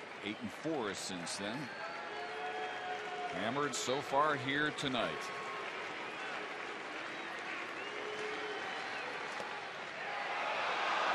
Wow. And one of those two pitches had to be a strike. Trout does not realize that's ball 4. Well, no, he thought he struck out. He dropping his bat and going back to the dugout. Well, they both were strikes, really. Both could have been strikes, for sure. Well, it goes as walk number 3 for Darvish. And he will face Aristeris, who singled in the first, grounded to second in the third.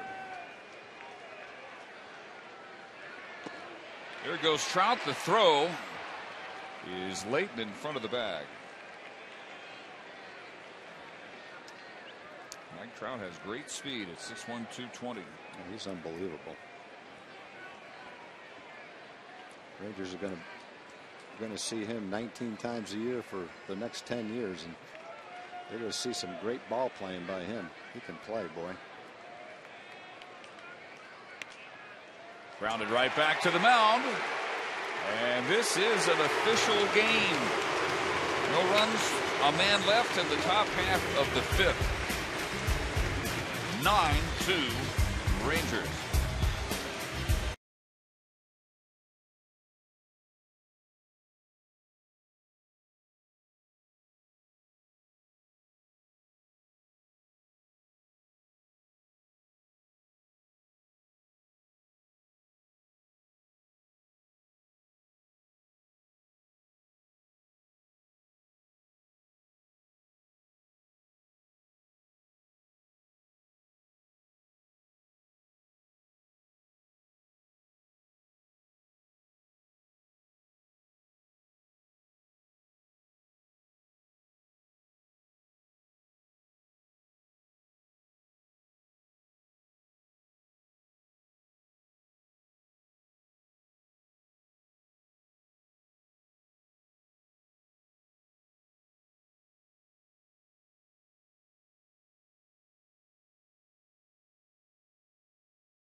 U-Time, fear the U, 9-2 Rangers.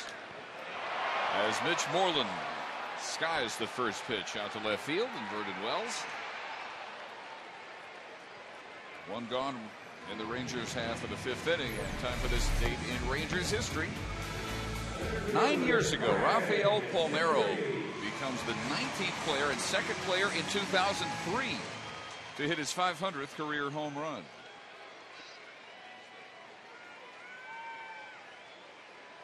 Who was the other player? Might come up later in the broadcast. Maybe trivia time. Big night for Craig Gentry. A 2-run triple in the first, single and a stolen base in the third. Yeah, Craig, we're talking about Elvis playing his best baseball as a major leaguer. Same is true with Craig Gentry. Having some good at bats. Got his average over 300 now. As a matter of fact, right here, our AT&T trivia question. Name the other player to hit his 500th career home run in 2003. A 3-for-3.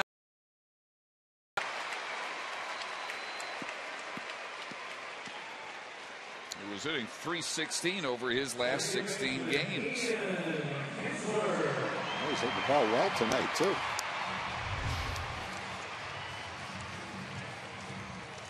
Got either a fastball or a cutter that just spun up there right down the middle of the plate. Rangers have 12 hits now. 3 of them came off C.J. Wilson. 9 of them have come off Jerome Williams. It was 1-0 when Williams came into the game with the bases loaded. Craig had a couple of 3-hit games. September 11th of last year, most recent against the A's. Kinsler looking for his first hit. He has struck out and twice grounded out.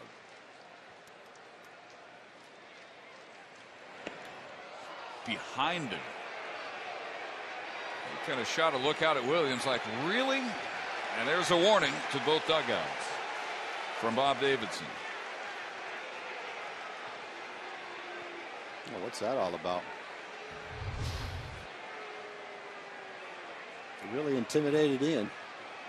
Threw it 2 feet behind him. Couldn't hit him with the first one. 2 feet away on the second one.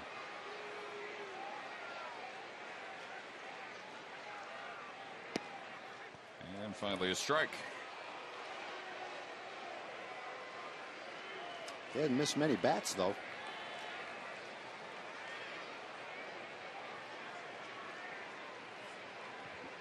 Haven't missed Gentry's at all. This is second 3-hit game this year, 4th in his career.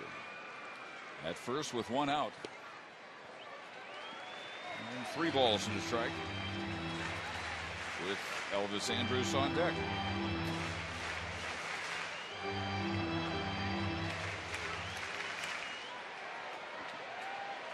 Out in Oakland, they're already bottom of the 6th. The A's leading Detroit 4-2. There goes the runner. Stay fair. There goes a deep drive that hooks foul. Gentry had a great jump at first base. Looked like just a head start on a trip around the bases. He had a little bit out in front of that one at 3-2.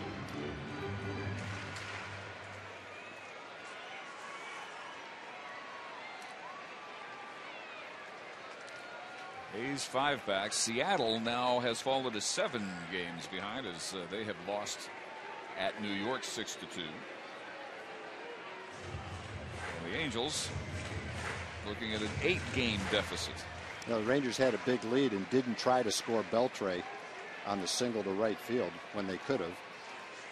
And Williams throws those 2 pitches at Kinsler, and Gentry tries to steal 2 times in a row. Takes off again. A deep drive again, and at the wall, off the wall. Trout couldn't come up with it. Gentry had a way to make sure, so he stops at third, and Kinsler has himself a double. And, you know, you wonder if Williams doesn't throw those 2 pitches at Kinsler, Gentry might not try to steal. But as soon as he throws that ball behind him, Gentry says, and the Rangers say, fine, it's 9-2. You want to throw at him, we'll run. And the best way you can answer a knockdown pitch is to hit a double off the wall. Well, the Rangers are a team full of wall bangers tonight. Extra base hits by the bushel. 9 runs now on 13 hits. Second and third, 1 out. Infield will be in. Andrus 1 for 3. Lined out to second last time up. And chops it directly to Esteuris at third. That worked out ideally for the Angels. But now they got to deal with Josh Hamilton again. Well, there's nobody on first base. So I guess you got a choice right here. You can pitch to him. In 1968, Frank Howard in 6 games went 13 for 24. We're going to walk him, which makes sense. 13 for 24 with 10 home runs and 17 RBIs. That's in 6 games. Josh right now in 5 games is 11 for 20 with 8 home runs and 14 RBIs. So he is 1 game, a 2 for 4, 2 home runs and 3 RBIs short of that incredible 6-game stretch that Frank Howard had. So as hot as Josh has been, you can imagine how hot Frank Howard must have looked back in 1968. 13 hits in 6 games, 10 of them were home runs. Ball 4, and they are loaded. In fact, our Ford leaderboard on that very subject, Tom. 17 homers in the first 33 games of the season, only for the 3rd time. Frank Howard, 1968, and Cy Williams of Philadelphia, 1923. Well, it's not a coincidence. They both had 17 home runs at this point in time, and they each had an incredible streak over 5 or 6 games. So you say you don't take it for granted. It's rare. That was, whatever, 43 years ago. Beltre fouling the first pitch off. 44 years ago. So that's pretty rare, a streak like that.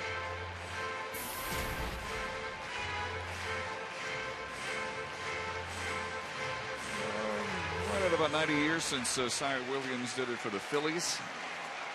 They'll expect to see it long after we're broadcasting. 44 years since it's happened.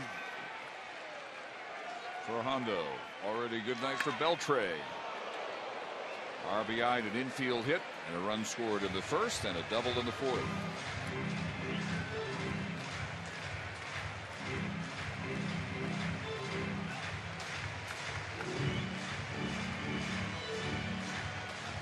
Six extra base hits tonight for the Rangers out of their total of 13.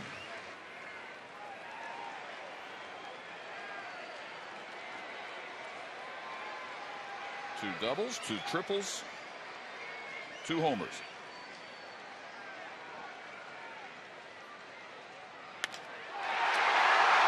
Deep drive, center field. Trout with room at the edge of the warning track.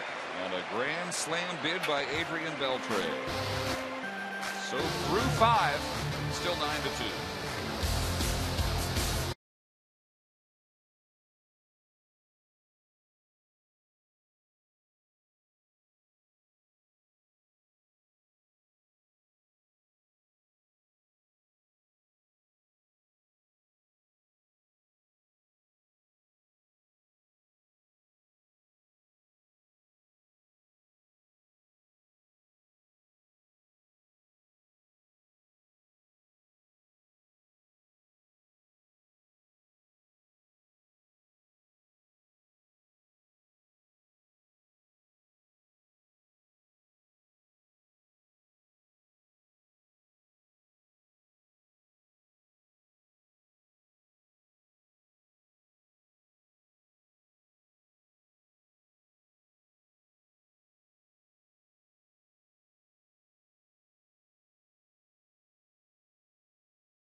On TXA 21, brought to you by your Texas Ford dealers. Ford is the best in Texas. And leading off the 6th inning, Albert Pujols, greeted by a loud, hearty chorus of boos every time he has batted so far tonight, and he is fouled out to Michael Young at third both times. Yeah, I think when you look at this game, one of the most impressive parts of the game is the fact that Darvish could go out and throw 17 or 18 pitches in the first inning and then have a 2-hour rain delay and come right back out, warm up, and go back out there and pitch. And I think it shows the conditioning that he's done to prepare himself to be strong enough to go out and do something like that. Especially a guy that's used to a lot of dome baseball in Japan. Yeah, you got to be in good shape and take care of yourself and be determined and not let the manager take you out of a game like this. And I'm sure you played a big part in it. It's early in the season. You don't want to take any risks with your players. But I'm sure when they went to Darvish, you looked at them like they were crazy and said, I'm not coming out of this game. That's why I stay in shape and prepare myself to go out and be in that position. That's pretty impressive. And he strikes out Pujols.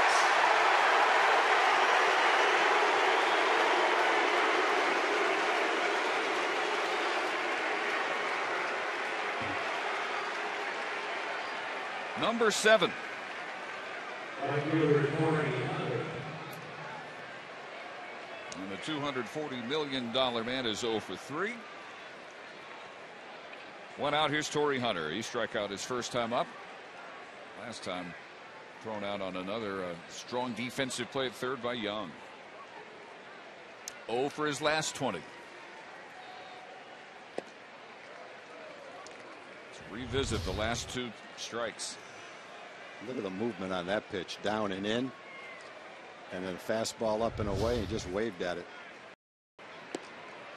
He's off to a slow start. He'll get it going, but tonight he was overmatched by Darvish.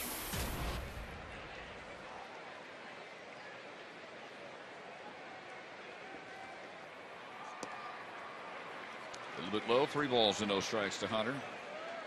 So the Knights of the big offseason acquisitions.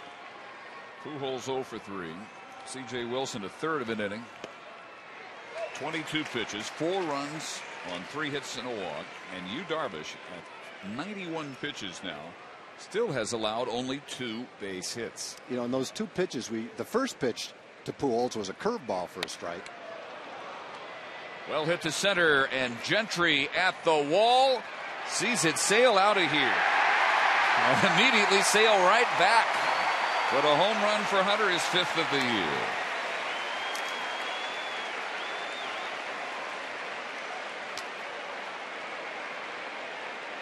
Well, and then you look at the next 2 pitches to Pujols. One was a 2-seam fastball that sunk down and in, and the next one was a 4-seam fastball that was straight and kind of took off up and away.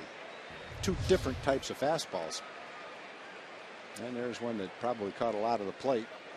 Darvish knew it, and a nice swing by Torrey Hunter. Brings up Trumbo. He has struck out both times. And that hit him.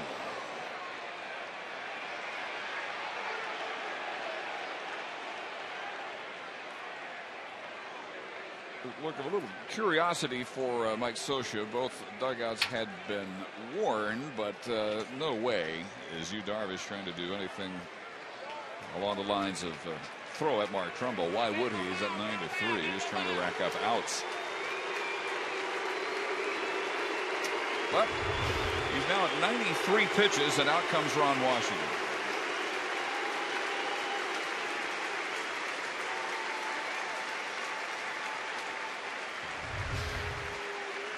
And Mark Lowe is out there throwing the Ranger bullpen and about to head to the mound. And listen to this ovation for Darvish.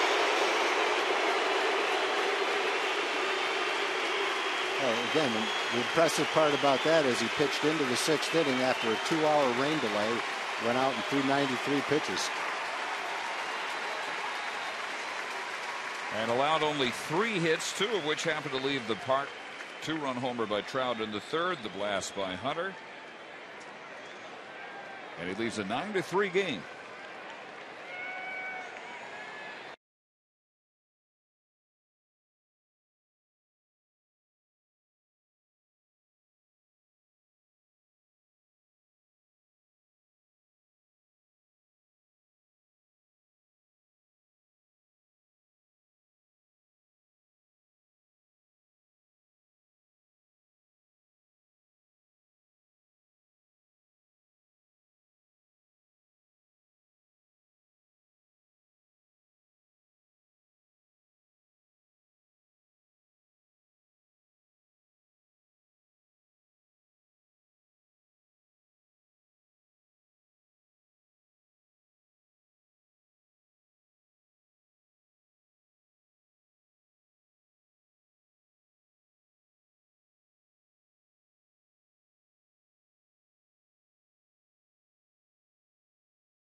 So here's Mark Lowe, and the first batter he faces is Howie Kendrick, who immediately sees a 93-mile-an-hour strike.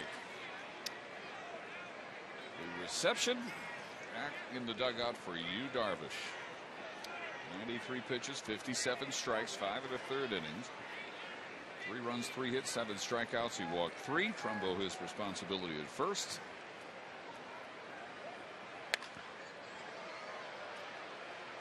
Slicing it headed into the seats, and it's no balls and 2 strikes. Mark Lowe worked the 8th inning of Game 1 of the doubleheader in Baltimore yesterday. A 1-2-3 inning with a strikeout.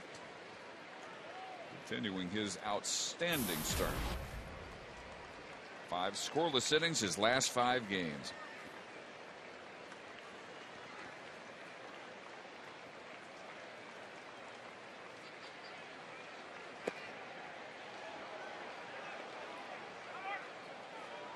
He has gone back to an old grip on a 2-seam fastball that has become a really deadly pitch for him because he throws it at 93, 94 miles an hour.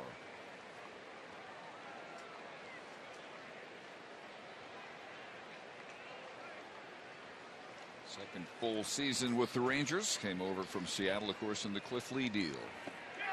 And he gets Kendrick swinging. Boy, that was a nasty breaking ball. Time to answer our AT trivia question. We talked about how on this date 9 years ago, Rafael Palmeiro hit home run number 500. The other player to hit number 500 that year, also a former Ranger, Sammy Sosa did. April 4th off Scott Sullivan.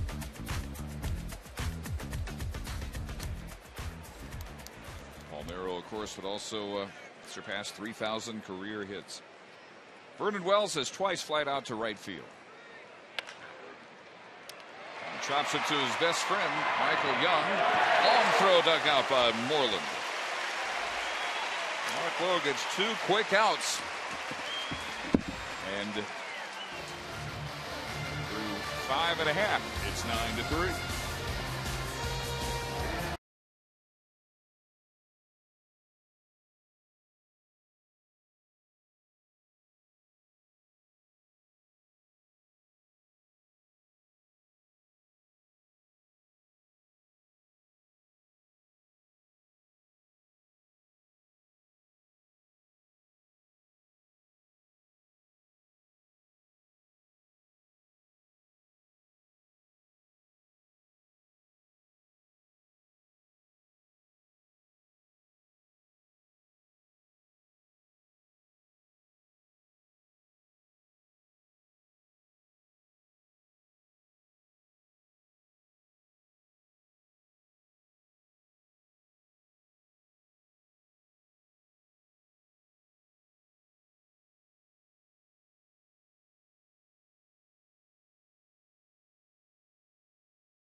brought to you by Sonic. Tonight's jackpot is worth $400 and dinner for two at a Sonic drive-in. Tonight, the Rangers are hitting for Robin Herford from Louisville. If a Ranger hits a grand slam during this inning, Robin Herford will win $25,000.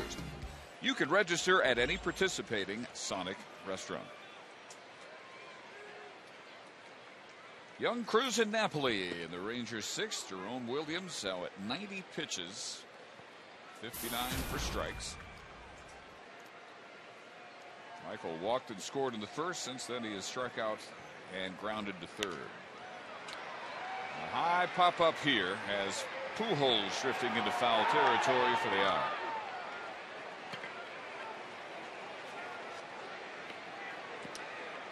Checking in with Joel Thomas. Hey guys, we were talking about some uniform changes this weekend. We're going to see some differences on Sunday too. This pink bat right here. Go ahead, son, man. Almost got a guy with this. Hopefully Ian Kinsler hits as well with this bat on Sunday. A lot of the guys are going to be using the pink bats in honor of Mother's Day on Sunday. Also, if Breast Cancer Awareness Week, not just the bats either. You'll see a lot of guys with these pink wristbands as well. So changes to the unis. And guys, tell me, I'm not sure, but it seems to me when they first started doing the pink bats, I don't remember them being so bright. Are these things getting brighter over the years?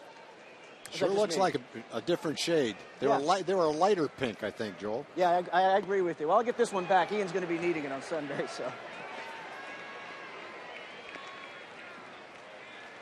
I think you're right. That is that's definitely more pink than even last year. I remember those bats being. Nelson Cruz yet to be retired, except for caught stealing. 2-run single. Walked in the third, thrown out by Wilson, and single last time up. He was hit in 5 straight games, 10 for his last 19. But down swinging here for strikeout number 3 and out number 2.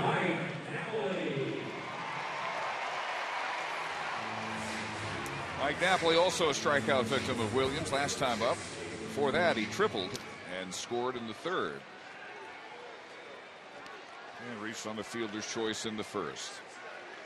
He began the game at first base, took over for Yorvit Torrealba behind the plate after Torrealba suffered a head contusion hit by the bat of Albert Pujols on a follow-through.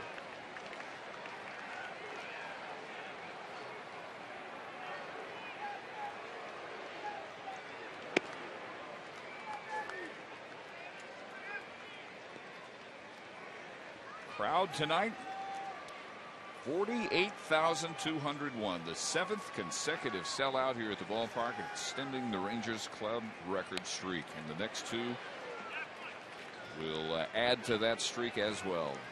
Noon tomorrow, 7 o'clock Sunday. Vast majority stuck it out through almost a 2-hour rain delay. From 7:33 to 9:30. Deep drive, right field. But Torrey Hunter with room to make the basket catch and end the Rangers' 6th. With a jet stream, that's got a shot, but there is no wind right now. First 1-2-3 inning for Texas tonight.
Subscribe to MLB.tv today to see every Rangers out-of-market game live, online, and on your favorite devices in HD quality.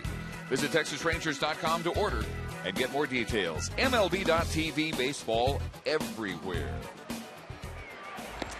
Strike one from Mark Lowe to Eric Ibar, who struck out and lined out against Yu Darvish.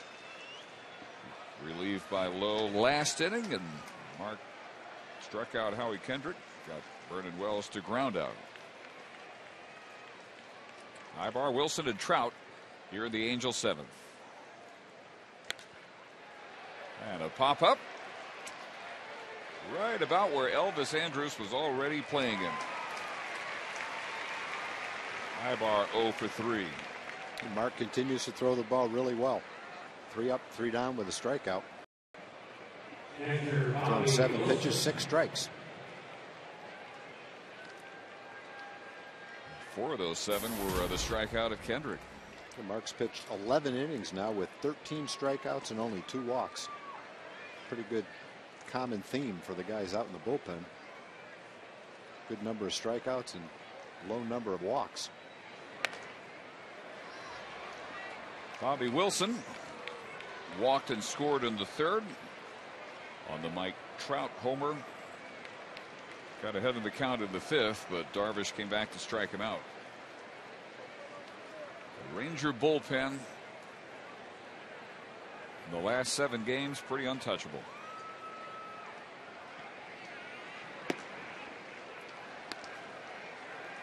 It'll be a good test for the bullpen too, because the Rangers are in a stretch now where they've got a lot of games without many off days.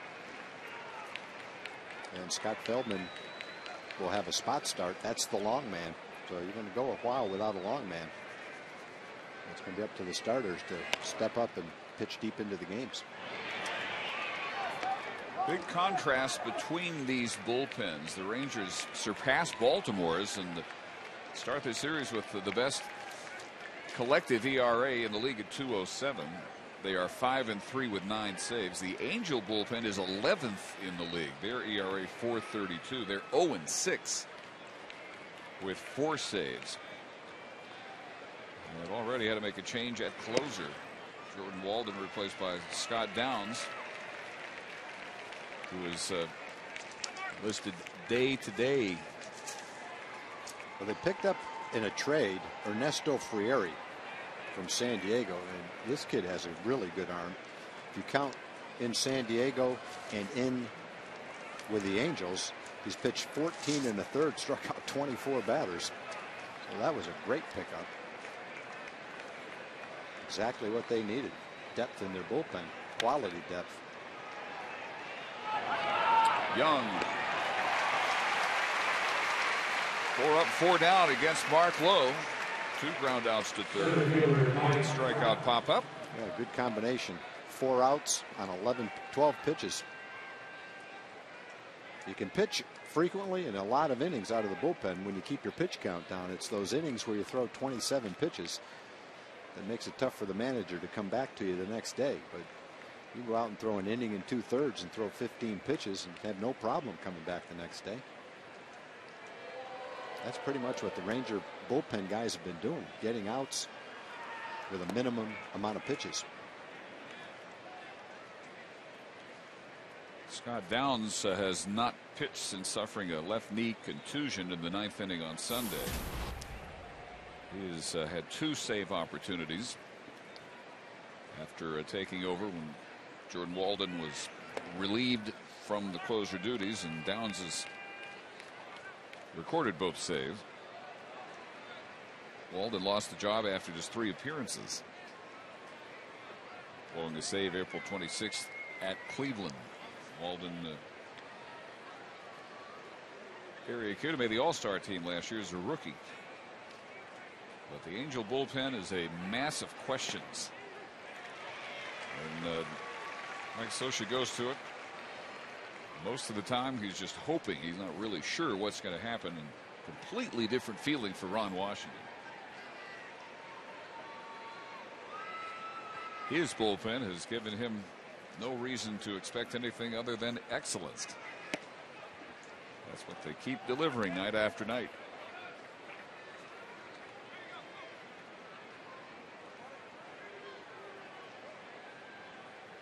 3-1 to Trout.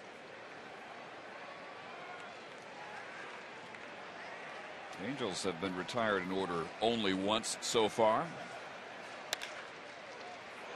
And a sharp grounder for a base hit. Trout's second of the evening.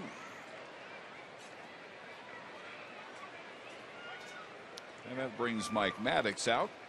Koji Uehara is now beginning to throw out in the Ranger pen.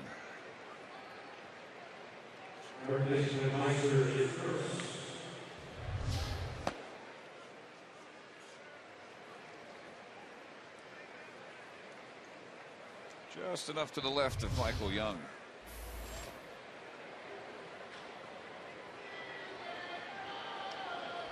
Koji last worked Tuesday. Scoreless seventh inning, allowing just one hit at Camden Yards.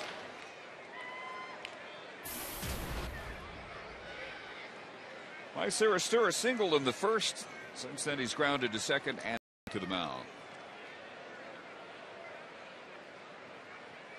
6 for his last 15. Before that, he went through a 3 for 27 spell.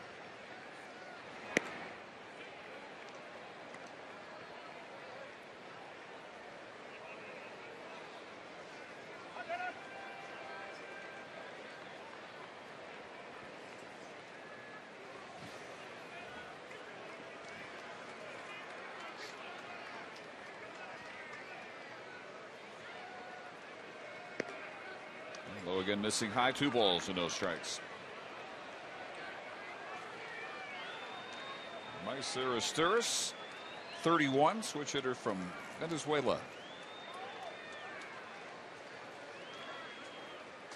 Half brother of Major Leaguer Cesar Asturias.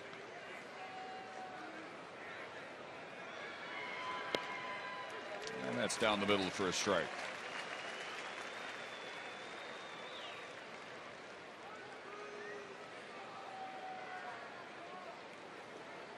Asturias originally signed with the Indians, age 17, moved on to the Expos as they became the Nationals, came to the Angels. The Juan Rivera Jose Guillen trade pops that one foul out of play, and it's 2-2.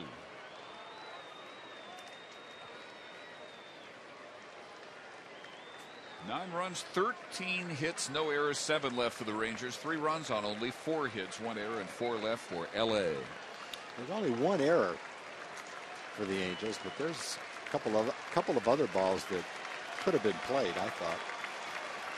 And by the guys you're talking about, usually would be played. Yeah. They weren't tonight. Dribble foul. Plays you expect Vernon Wells or a Torrey Hunter to make. Well, the other come one, up with catches. The other one that probably hurt as much as any of them was the ground ball that Howie Kendrick didn't play early in the game when CJ was still pitching. Went as a base hit. Looked like the kind of play that a player like Kendrick would be able to catch and get at least 1 out on it. Not a simple play. Runner goes. It is high, and it's 3-2. And now Trout thinking apparently there was a foul ball and he had to return to first. Oops. He almost got caught off the bag. Wow. He's just glad it didn't happen. That's happened. You've seen that happen every now and then, once every couple of years.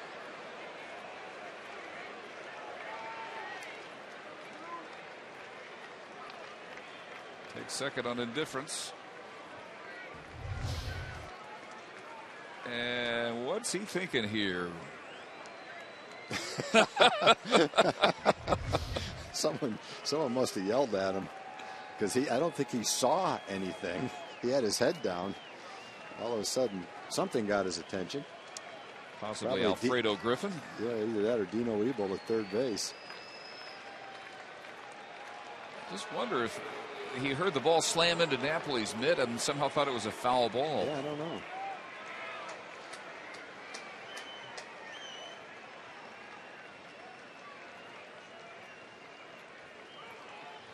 Well, he is still at second as the 3-2 pitch swung on and missed. Second strikeout for Mark Lowe in an inning and 2/3. He's allowed only one hit. Stretch time at the ballpark, 9-3.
Bottom of the 7th, Moreland, Gentry, and Kinsler. And Jerome Williams throws his 100th pitch.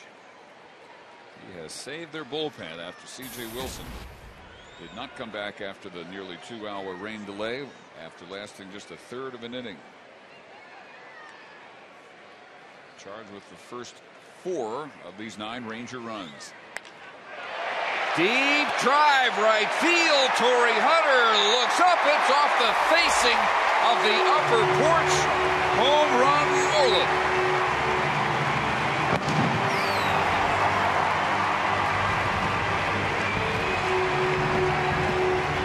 Three RBIs for Mitch, who came into the game after Jorvik was hurt. Got a sacrifice fly. RBI on a fielder's choice. Hit a long fly ball that Vernon Wells ran down right in front of the Angel bullpen. And then attacks this changeup that's catching a little bit of the middle of the plate. Slammed it right off the facing of the upper deck. 4th homer of the year. He had 7 RBIs coming in. He's up that total to 10. And the veteran Jason Isringhausen now loosening the bullpen.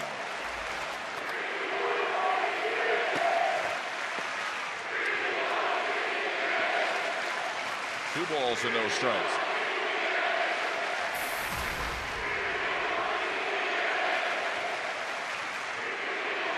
Not sure exactly what the crowd is chanting here. Right field, Hunter makes that catch. A good day for Craig. Triple, 2 singles, and hit that ball pretty well to right field. 4th 3-hit game of his career. First time he's retired. Now Kinsler, who doubled his last time after a couple of ground outs and a strikeout.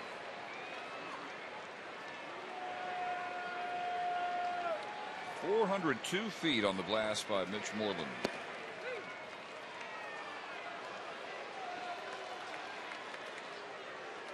Rangers' 14th hit of the night. The third home run. And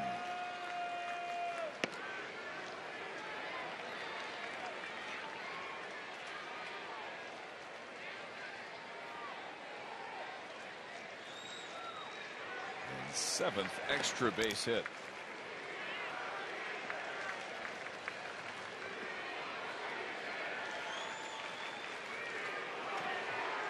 Williams, who was to have been the starter tomorrow, now at 107, about to be 108 pitches. Down the right field line and out of play, 2-2. 70 strikes, 38 balls for Williams.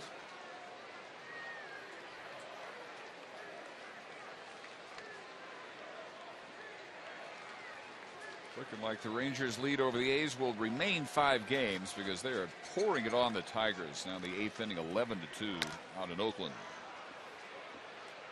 It will pop up, and Ibar is there. Here is the TXU Energy replay. Josh Hamilton, second at bat, second inning, first home run. Dropped it at 387 feet. Fourth inning, next time up. A line shot, 380 feet. You know, you watch the home runs that he's hit in the last week, and some of them are mistakes by the pitcher, but some of them are good pitches. And you just see him hit that first pitch and wonder, how can he get the good part of the bat on that ball? Barely a strike. But he's just in one of those grooves right now where if it's close to the plate, he's got a chance of centering it. TXU Energy, the right things right now. Ibar charges just in time to retire Elvis Andrus. Rangers get another run on another home run. We head to the 8th, and it is 10-3.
By Sports City Toyota. Go to sportscitytoyota.com.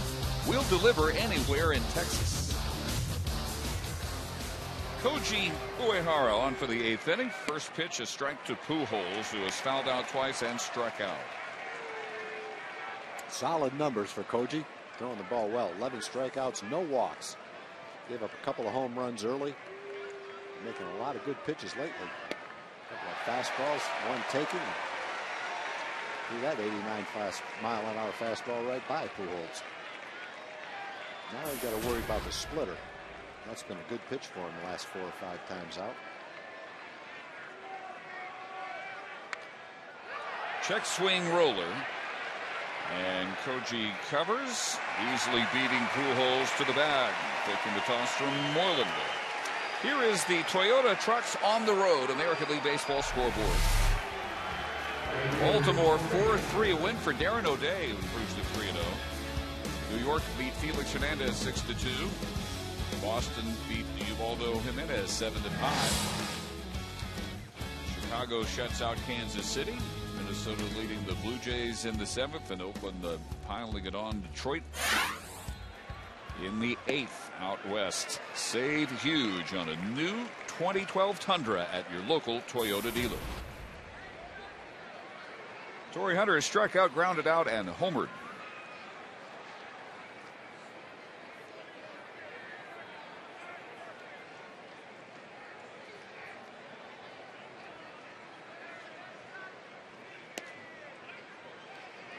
We've cleared up the mystery on what the crowd was chanting a little earlier. It was "We want CJ." We want CJ. Well, they didn't see enough of CJ. They only saw him for 22 pitches.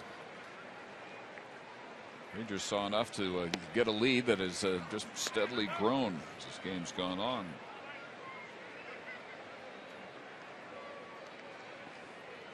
Oakland got 4 in the 6th, 3 more in the 7th. Detroit now with 2 in the 8th, making it 11-4.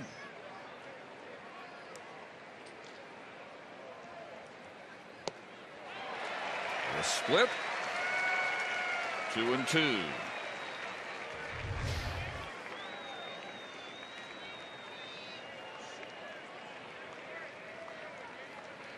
Way out in front, and it dipped under his bat.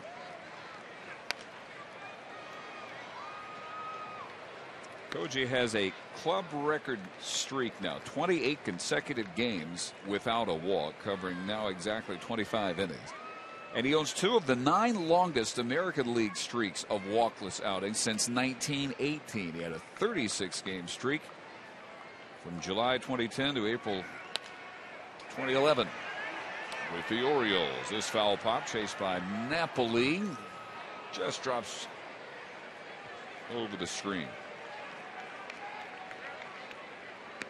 Last walk issued by Koji Uehara as Dribble Cabrera last August 6th against the Indians.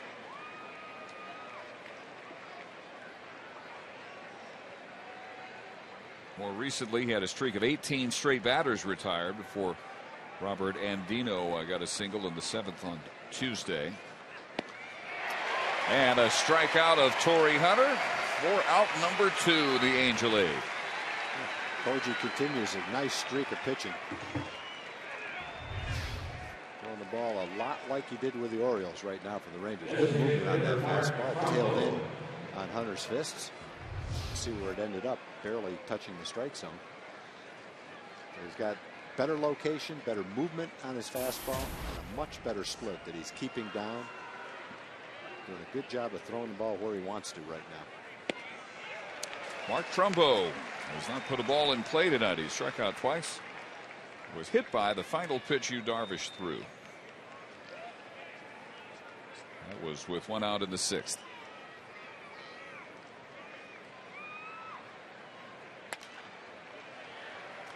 Right-handed batters against Koji Uehara now are 3 for 17. Left-handed batters doing even worse. They're 2 for 20.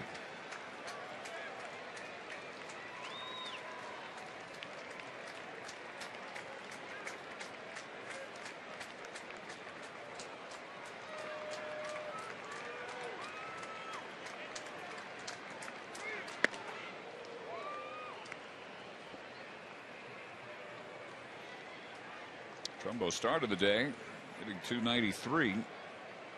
First rookie ever to lead the Angels in homers and RBIs last year. 29 homers, 87 runs batted in. His teammates voted him team MVP. And he blasts that one hard into the left field corner. Hamilton up with it, but not before Trumbo has a 2-out double. Base hit number 5 on the night for the Los Angeles Angels.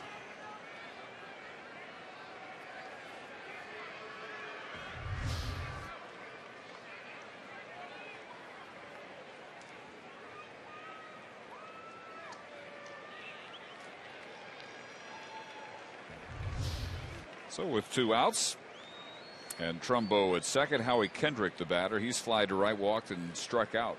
The first batter Mark Lowe faced. Mark went an inning and 2/3, allowing only 1 hit, striking out 2.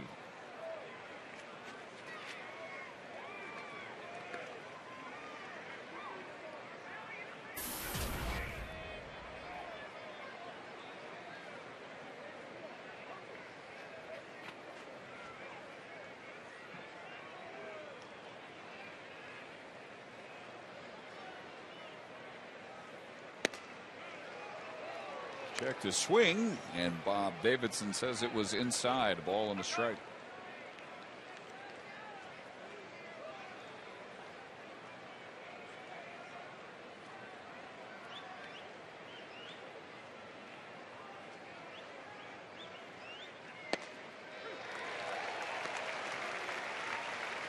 Kendrick down to his last strike.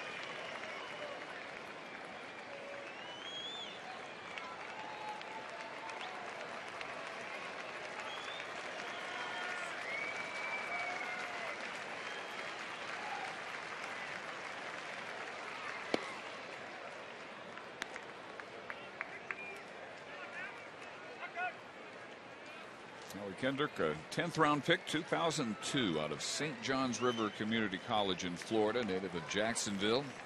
Oh, that was a great pick. I don't expect to get a player like Kendrick at that spot in the draft. All-star last year for the first time. Hit Ranger pitching pretty well last year. 317, 5 homers.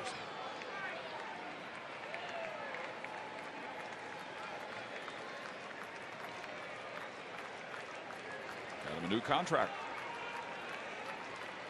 And that almost hits him. And there is the first walk for Koji since last August 6th.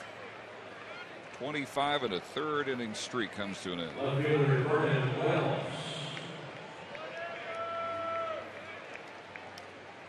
So 2 on with 2 outs for Vernon Wells.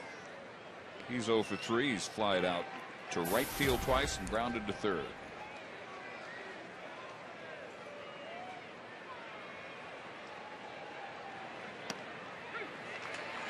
And the man he was traded for behind the plate. January 21st, 2011. Wells from Toronto. And the trade that sent Mike Napoli for about 4 days to Toronto and Juan Rivera.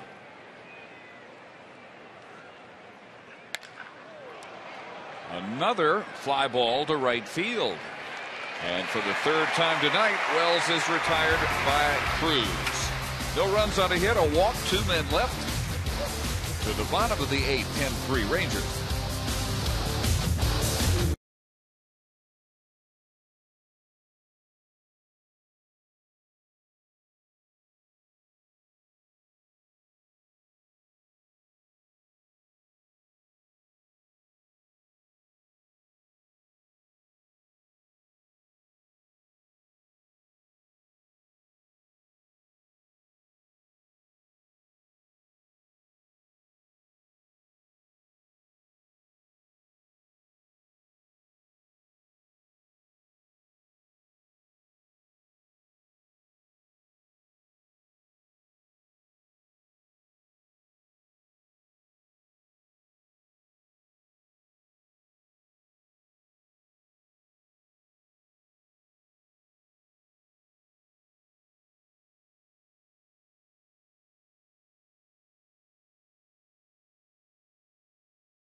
bring the energy, and that is what the first batter here in the 8th has done again tonight. Josh Hamilton, 3 hits, 2 more homers.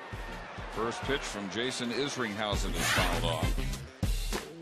Good nights as well for Beltre. Cruz again. And for Craig Gentry's fourth career 3-hit night. Isringhausen takes over after 6 2/3 innings in relief by Jerome Williams. He allowed 6 runs on 11 hits, struck out 3, walked 2. And that is pulled way back to the back of the club section. Oohs and ahs on a foul ball for Josh Hamilton with a chance at a 3-homer night. 8 homers in his last 17 at bats. Intentionally walked last time up in the 5th. A week like no Ranger has ever had.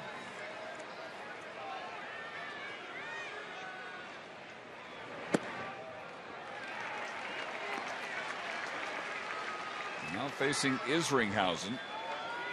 Began the year with 4 scoreless appearances. Scored on 3 of his last 6. 18th year.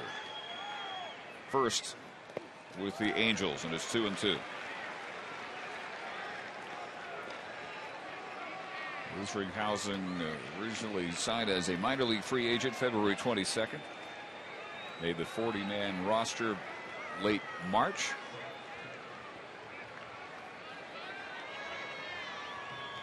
Those are 2 pitches he can't hit out of the ballpark. Number 3 and number 4.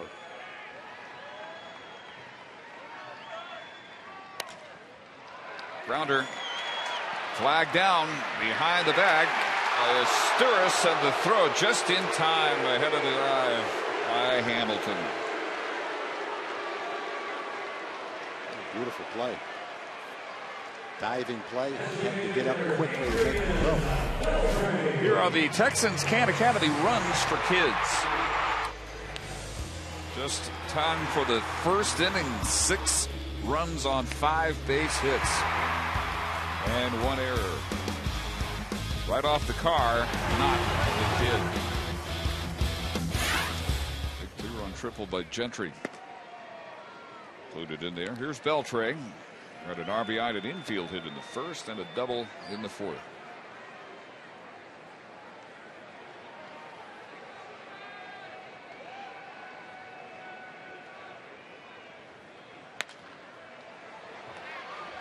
One ball and 1 strike. Jason Isringhausen made his major league debut July 17th, 1995 at Wrigley Field. He was relieved in that game by Jerry DiPoto, who earned the win. Why is that mentionable? Because Jerry DiPoto is now the Angels GM. Brought him on board. He is 3rd active with 300 career saves.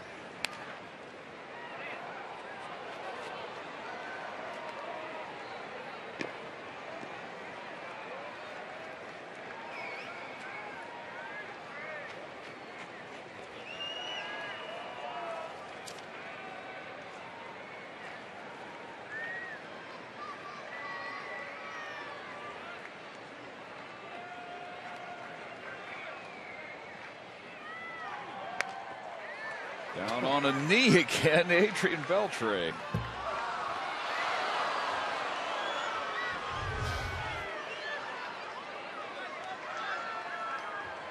That's how he ended up on his double.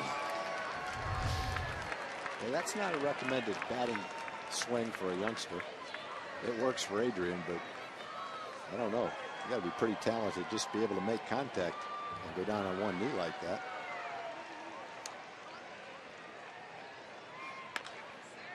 It's not how you taught Tim and Ben. No, I've never seen that. I don't remember anybody else doing it that way. Now, he doesn't do it every time, but some of the balls he hits like that, you know, he hit ball 400 feet to left field like that. This shows you the contrast in approaches. Josh Hamilton hitting all his homers because he says he's not trying to have a big long home run swing, just make good contact. Adrian Beltre gives everything in his swings. Hard hit out to pretty deep right here to Hunter. Out number 2. Another good game for Adrian. He had a couple of hits and an RBI. a double, went down on one knee and drove it over Hunter's head right near the wall in right field. Unusual night here tonight. 63 degrees, kind of humid, no wind at all.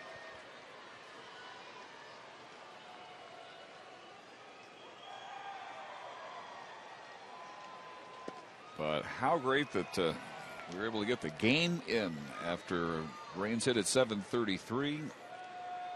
Rain delay of almost 2 hours. Radar looked like there might have been more rain on the way, but it has stayed away. Yeah, you had the potential for a doubleheader tomorrow, a split doubleheader, which would have been pretty tough. Play 2 doubleheaders in 3 days. And Robbie Ross in the actual jersey that he would wear into the game tonight after the confusion yesterday. As Michael Young goes opposite field for his first hit.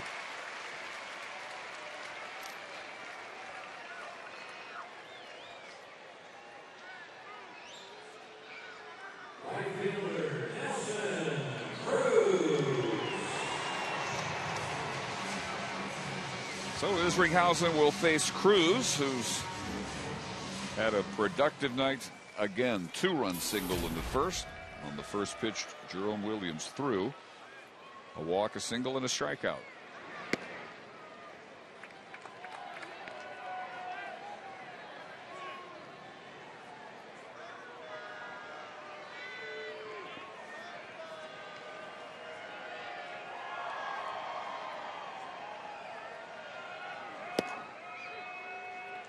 Isringhausen has been very tough on right-handed hitters. Making the single by Young pretty impressive. They're hitting 105 against him. Lefty's just under 300.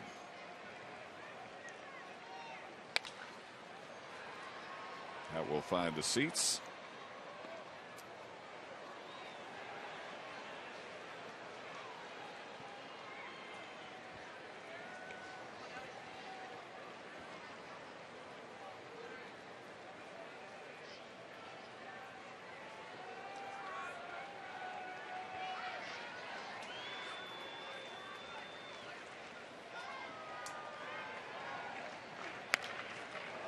Game is now over in Oakland, and the A's have won it 11-4. Another win for Tom Maloney is 5-2, beating Rick Porcello, falls to 3-3. Homers by Brandon Inge, his 5th, and Josh Reddick hit 2. He's up to 8. So the lead would remain 5 for the Rangers over the A's in the American League West. It would grow to 8 over LA. 7.5 over Seattle, as the pop-up brought down by Howie Kendrick ends the Ranger 8th. No runs on a hit against Isringhausen. In the Angel 9th, Ibar, Wilson, and Trout scheduled.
Well, Robbie Ross is on for the 9th inning.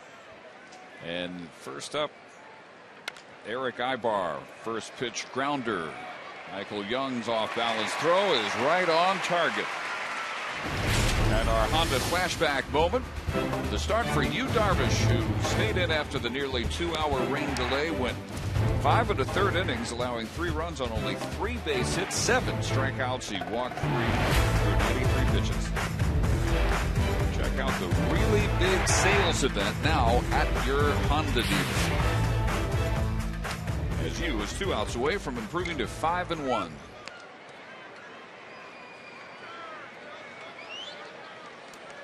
Bobby Wilson has walked, struck out, and grounded to 3rd.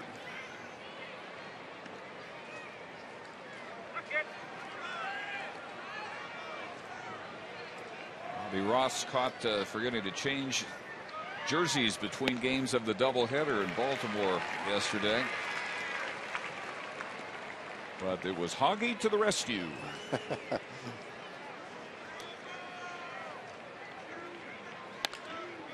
And a line drive just over the leap of Kinsler, and a base hit for Wilson.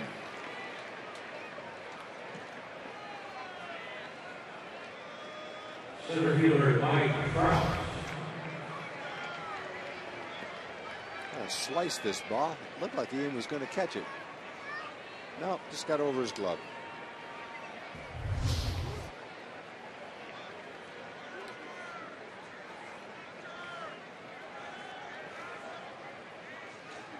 So again to the top of the order in Mike Trout. And he has had the best night of any Angel. A 2-run homer in the 3rd. A walk and a stolen base in the 5th, and a single in the 7th.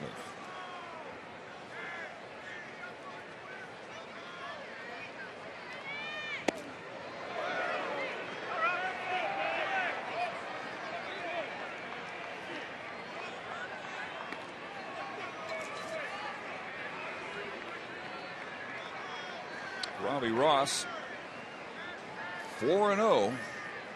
First pitcher since 1918 to earn 4 relief victories in his first 6 career appearances. He is tied for 6th in the league in wins, but that misses away to 3-0.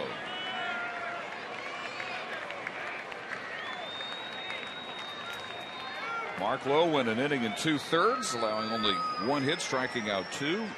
Koji Uehara worked the 8th. Strike out, a hit, and a walk. And a 4-pitch walk to Mike Trout. And there are 2 aboard for Mycer Esteuras. Third baseman Mycer Esteuras.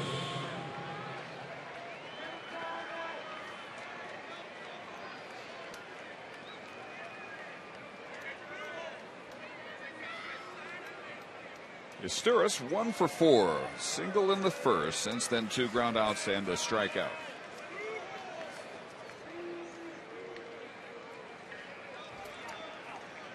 They get back at about 3 o'clock in the morning yesterday. Play a game that's going to get over at about 12:15 tonight. Have to come right back tomorrow and play at noon. Tough schedule.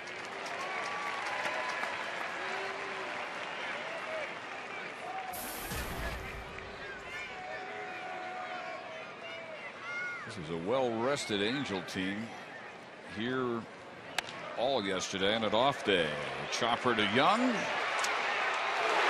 In time, double play, ball game over.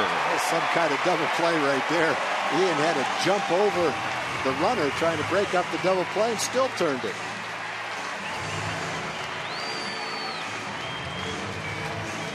Game 1 of the 19th this year between the teams that have won the last 5 American League West Division championships goes emphatically to the Rangers 10-3.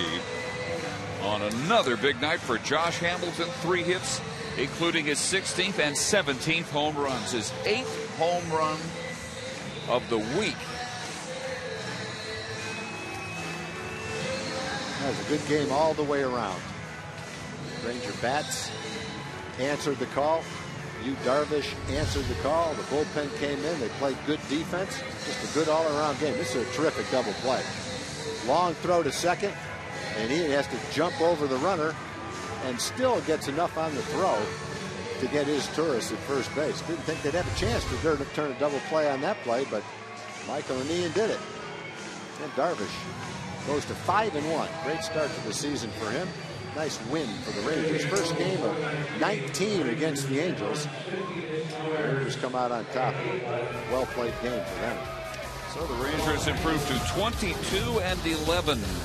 Only other time they started this well, 1996. Angels fall to 14-19. They trailed the Rangers by 8 games.